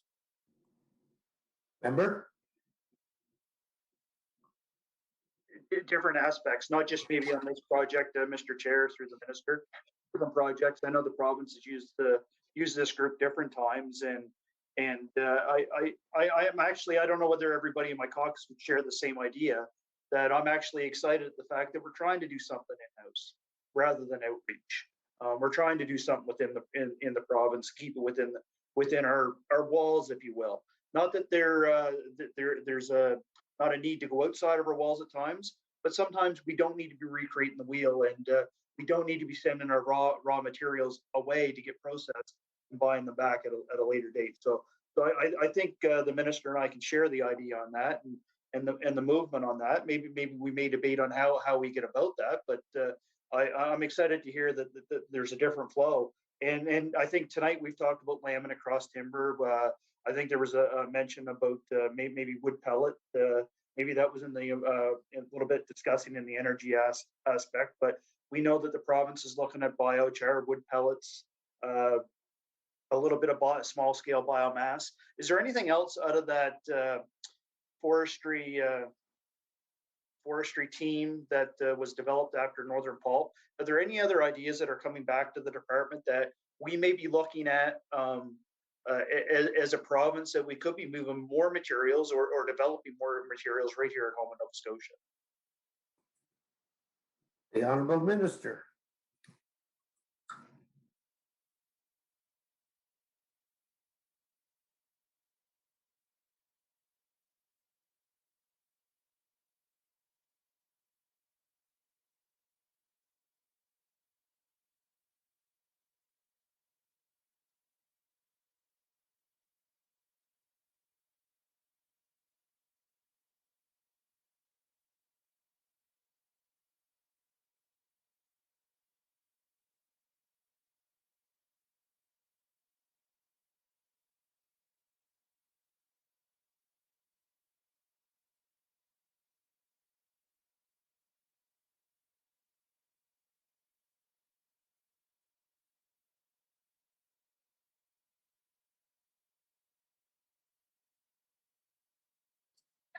Thank you, Mr. Chair. A couple things. One, the honourable member referenced, not reinventing the wheel, not having to go elsewhere. We do have the skills, we do have the talent within. In this province, we've got a lot of great talent in this industry that can offer us many options, opportunities, who knows what, things yet to be created. And we're excited about that. And it's important that we have that relationship to be able to do that. As far as other projects go, I'm sure you can appreciate, I think you referenced the transition fund, honourable member there. There are things going on, some of those not yet done, obviously, so I can't reference any specifics around that, but there are projects that are certainly, in the hopper, as they say, that we are looking at and considering and working through.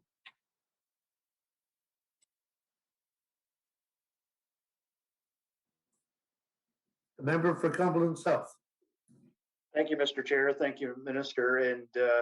And speaking about projects in the hopper and such, and I know that transition fund isn't sitting with the transition team anymore. It's in a trust fund where we have trustees that are taking care of that. Is there still a role? And maybe I know it's been a short time that prior to sitting in the House that you were sworn in, that the minister was sworn in.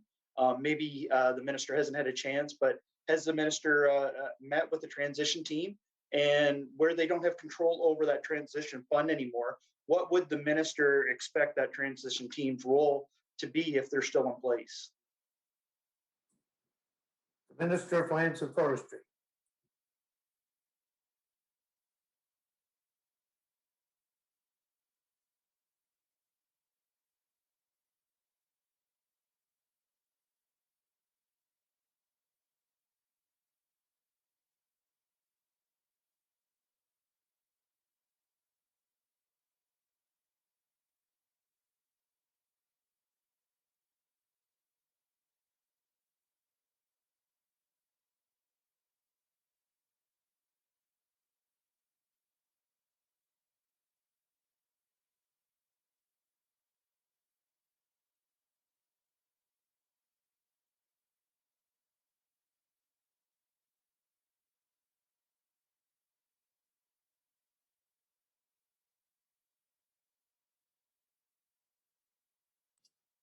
Thank you very much, Mr. Chair. So, yeah, I've been there a short time, but it seems like forever some days. I can tell you that. There's a lot going on in lands and forestry. I would never have thought when I drive by my own local regional office at home, I don't think much outside, or never did think much outside of that little shop that sits there and all the great things that they do locally. But it's a big department, a lot of employees, and a lot of great stuff going on. As the transition goes, you've referenced there is a board who does the applications go through and process by. But as far as the transition team goes, I did get a briefing by a couple of members of that team. I'm going to say 2 or 3 weeks ago now, probably, just to sort of get a feel for that was at and just sort of understand the process a little better, just how that works. And you've sort of referenced that flow. I remember as you talked about there earlier. So I have had a briefing. Lots more to go in that, I would say, though. There's money there that's available, and as we transition into new things, we want to be able. It's great to be able to have that option, and that money was set aside for future innovation and what have you. Member. Thank you, Mr. Chair. And there is a lot going on within this department. It's a huge aspect. It's a huge undertaking. And Mr. Chair, I must admit, I was very surprised when the Premier named 2 departments to the minister. I was very surprised. 2 big departments. So a comment through you as the chair to the minister. Hats off. It's a big task. And I guess sticking with the transition, just a quick comment. Unless things changed, I don't believe your deputy sits on that transition team at the current time. Will that be something that changes, and you may change the membership of the transition team to have the minister's deputy sitting on there, unless it's already changed, maybe? Minister?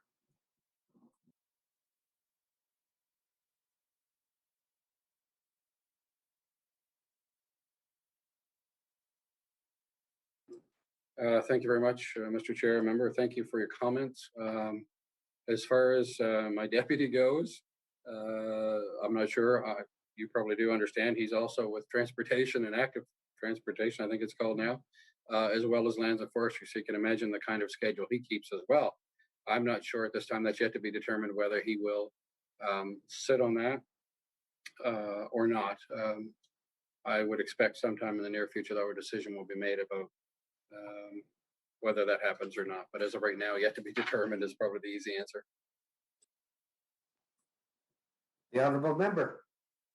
Thank you, Mr. Chair. And just to wrap up a little bit on different products that we may be doing, and Mr. Chair, the minister could respect this coming from his previous role as Minister of Municipal Affairs, which would have the building and fire inspectors under his department. Is there a wish or movement from the province to be more active at the change of the next building code to be more inclusive of some new products that may be coming out from our province as leaders within the sector? There's opportunities here, and I can appreciate also the minister, Mr. Chair, the minister's outside experience in the fire service that I share with them, and I was heavily involved in inspections prior to being in this legislature. And Mr. Chair, I believe this is an opportunity for our province to shine and share what we may have with the national standards, and an opportunity for us to lead in the codes. And I just wondering if there's any ideas or processes that the minister may have now under his new role or past role in municipal affairs. Minister.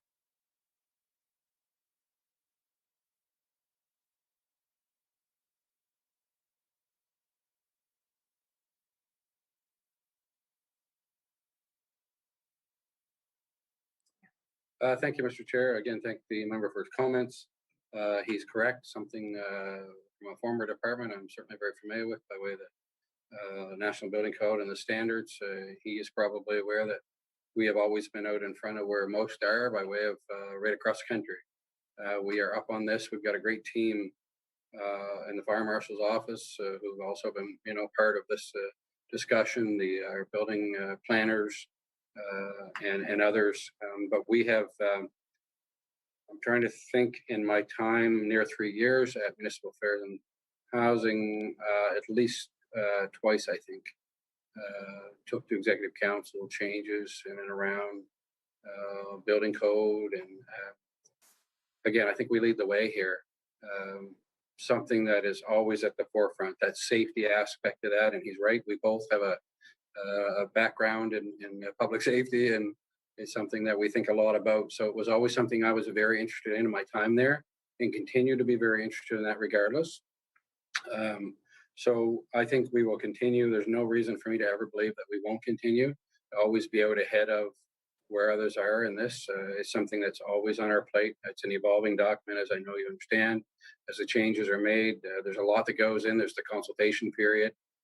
Developers and builders, there's a number of months that we put out in advance the current plans. We get their input on that, how it affects them. We do that around their work season usually. So a lot of these things are done fall through winter sometimes because the builders are maybe less busy. Although the last couple of years they've been quite busy regardless, which is a good thing. Very good thing actually. So yeah, you know, an important point, one that's always top of mind, and one we'll always, I think, manage regardless. At least I hope we do, and we'll continue to be out in front and doing all we can to be ahead of where most are. Yeah, thanks. The honourable member. Thank you, Mr. Chair, and I thank the minister for that. Let's move a little bit into more in depth of the mandate letter, and maybe the minister could update the House on what was meant by a circular economy, biocircular economy. Minister.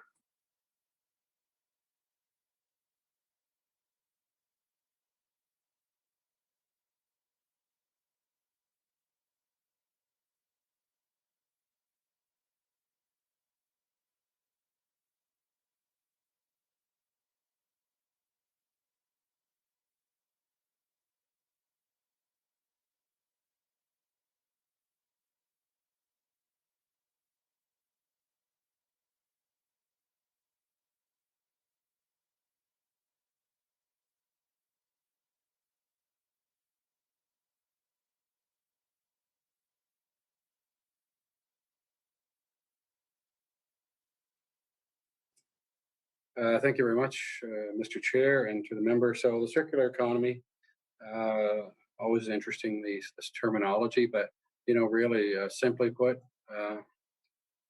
honorable member, this is really simple. This is, you know, circular within the province. The economy is simple. We're working with our partners. I've mentioned this before multiple times. I've said it multiple times. You know, we need to have a balance here with the economy, with the environment. We work closely with all of these other departments, regardless of what that is. And I think that we need to, while doing that, look at opportunities to continue to grow our province. The forestry, working with our foresters and those in the industry on all sides of it, continuing to have the conversations. And, you know, I think that's, we move forward together here, but we do it with a balanced approach. I don't think there's any other path, to be quite honest with you, if we want to have a long-term sustainable forestry in this province. That includes working with all of our partners to help make that happen. You know, that's where we're at. I think by way of, when I think about a circular economy, there's probably a lot more real, you could nail down a lot more in-depth detail if you wanted to around that, but I'll leave it at that for now. The honourable member for Cumberland South.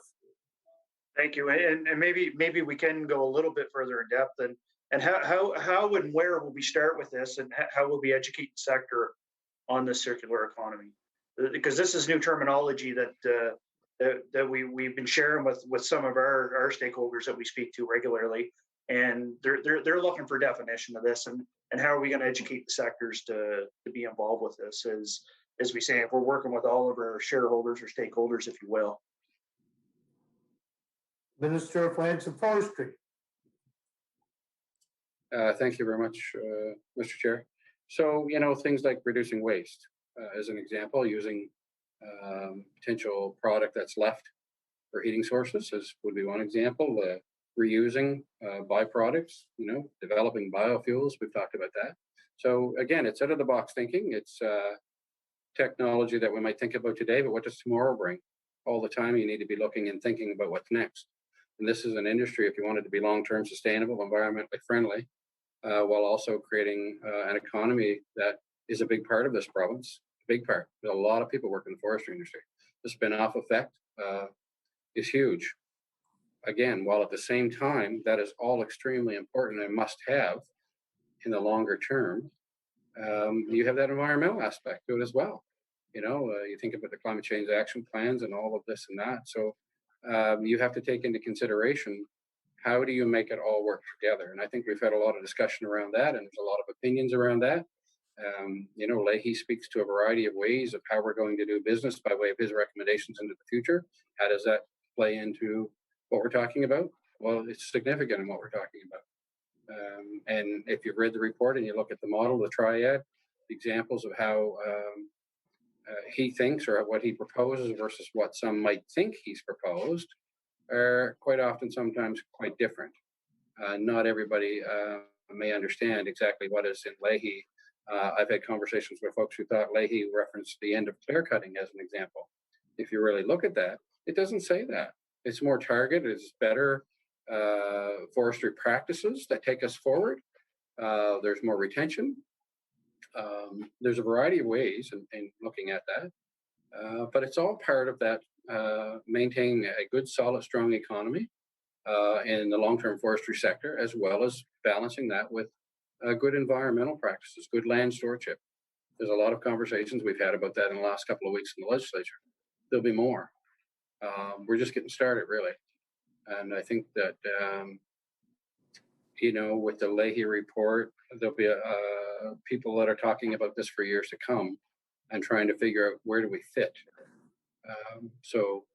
On all sides, we have an industry, we have an environmental piece, we have a government that has an agenda, as you're well aware of, a climate change agenda that creates a green economy. How does this fit into that? Those long-term sustainable forestry practices must be better. And I think the better practices and the better cutting and harvesting practices that we have, the longer sustainable future and options we have for good long-term employment in this industry. So it's a big piece. There's a lot to it.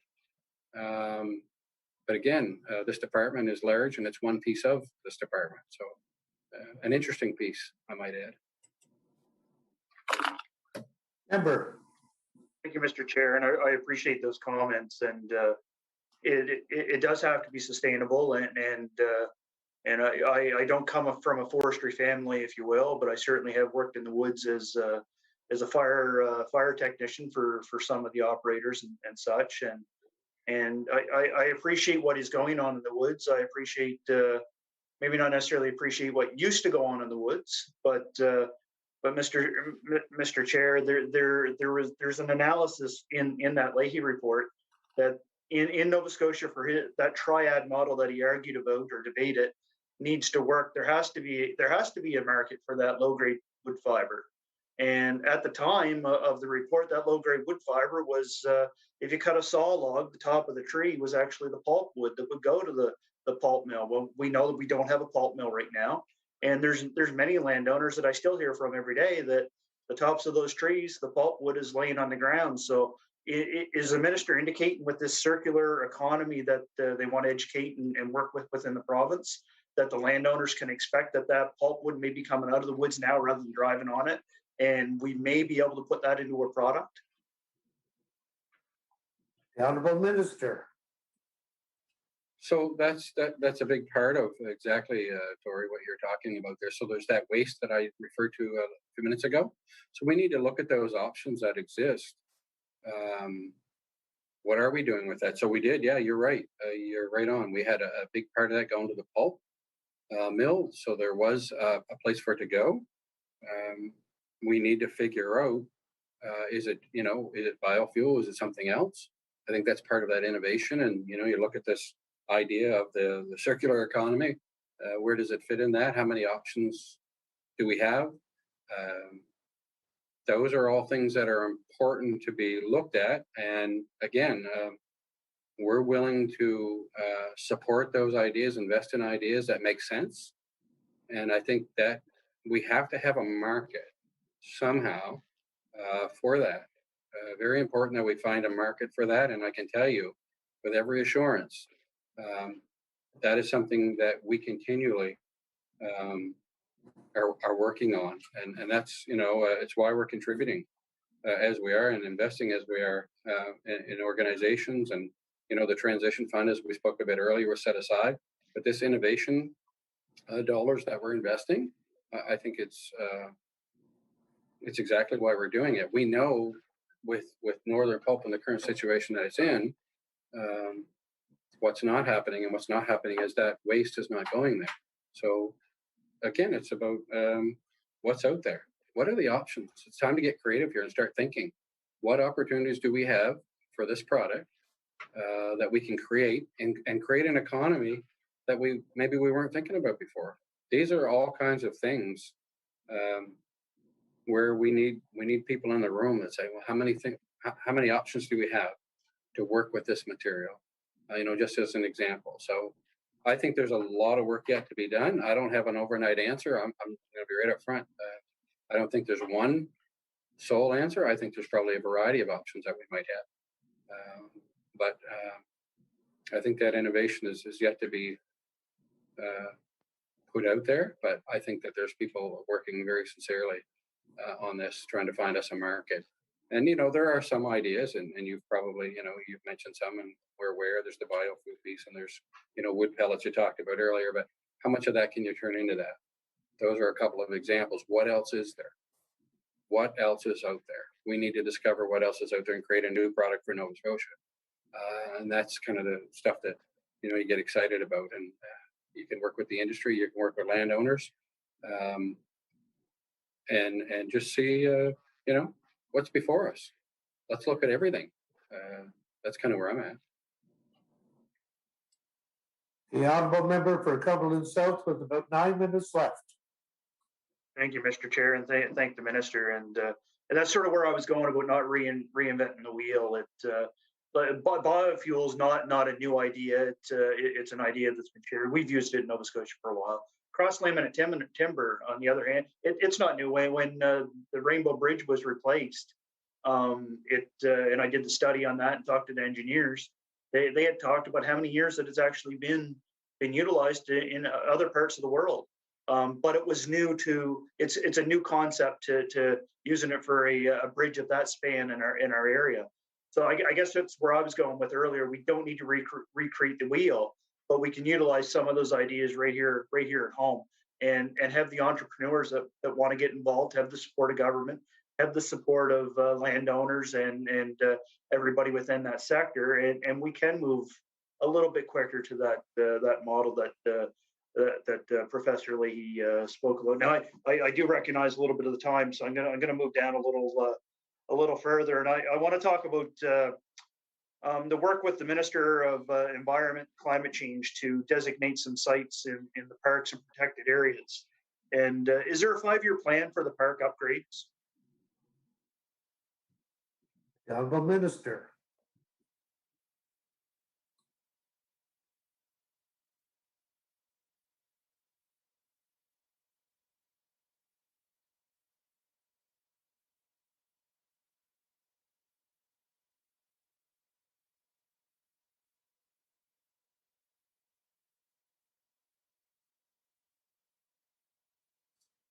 Thanks very much, Mr. Chair, and to the honourable member. So a couple things you talked about. Again, I just want to reference back before I move to the park piece, Tori, and that is the innovation piece and the ideas and creating something new. So we're very fortunate in this province. We have 11 universities. We have Professor Leahy, who did his report, but in those universities come people from all over the world who have seen different practices, who might have some things to offer. We need to really start thinking about, it doesn't have to be, you or I that will develop this great idea, but we have a lot of talent in this province. Certainly outside of the universities, we've got our community colleges, we've got people who've worked in the industry, we've got people who've not worked in the industry, but they're business-like. And just because it's forestry or it's this or it's that doesn't mean an idea won't work. So I really think that this province is fortunate. We've got a lot of great people here who are certainly a lot smarter than me that will look forward to working with and maybe create some ideas. So I think it's valuable to put that out. For the parks, we have a 3-year rolling plan for capital upgrades. So that would be assessed regularly.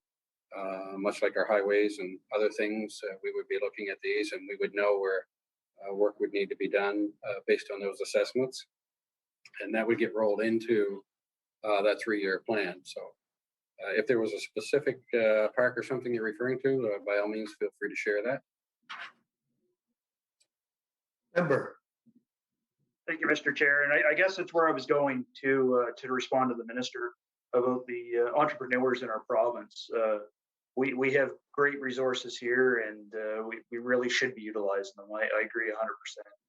And it's a great opportunity that we have here in Nova Scotia because of the universities. We get to bring many families in here, and I sat in the House last spring and maybe mock government a couple times when speaking about the population growth, and I see the minister joking and shaking his head. Believe it or not, I mock government about the growth of the population, and I think we have to give credit where credit's due. Our universities play a big part of that, and we're able to maintain some of that within our universities. And I think of Mr. Dingwall in Cape Breton and what he's done for that area.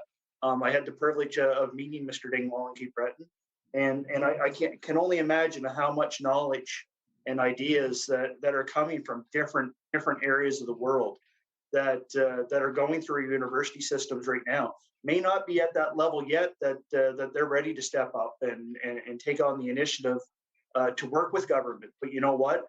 The future's bright. The future is very bright. And we see that in every university and everybody that comes within our borders of our province to share ideas, to share concepts. It's a good thing. We should be doing more of it. It's fantastic.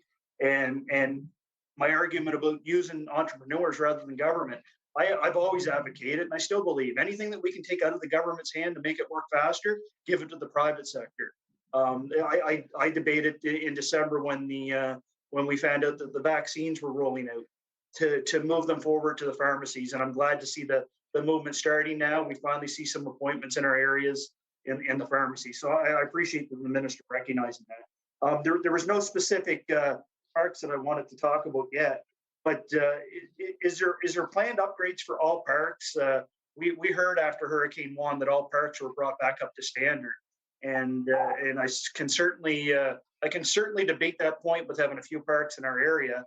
I certainly know a park just down the road from my area.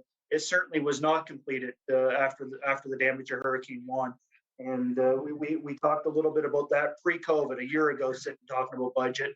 And I appreciate the fact that all staff were not able to get to all the parks last year because of COVID. But is there a plan to get up to all 150 parks and make them accessible by the 2030, or is there an earlier deadline for that to meet before 2030 deadline? The Honourable Minister with about 3 minutes left.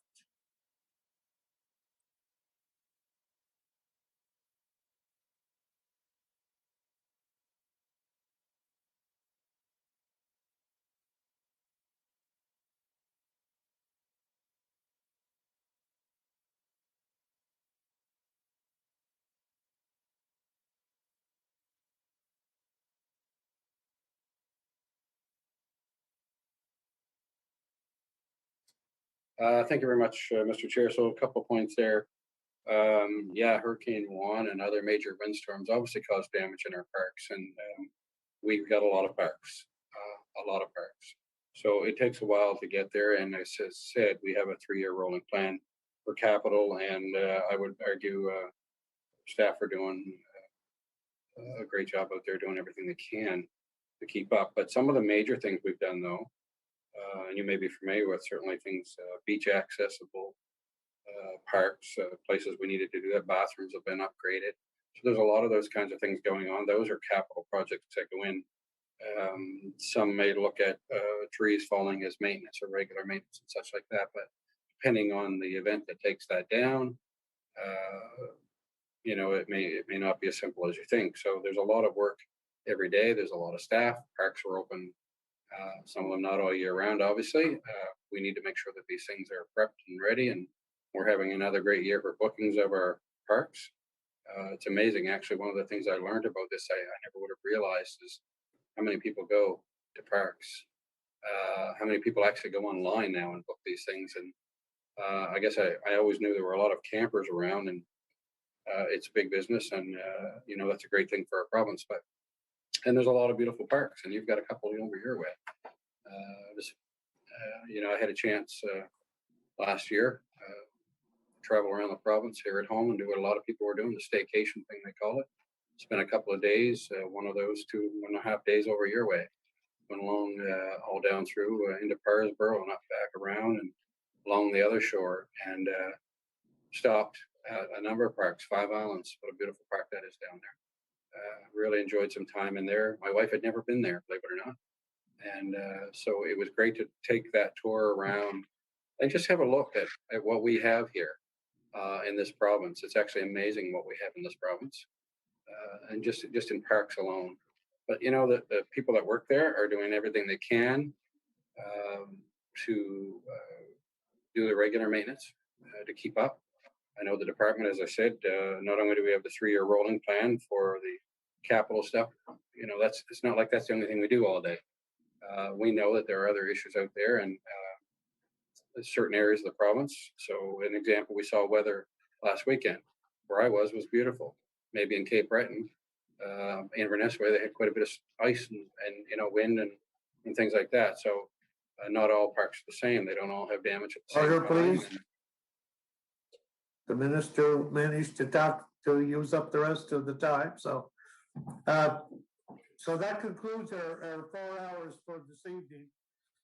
Before we give up for the night, I want to apologize for the confusion between moving from energy mines into lands and forestry. There was a lack of communication there, but anyway, we got it straightened away, and we got our final hour in this evening. So we're back at it tomorrow, and we'll continue debate on resolution E16.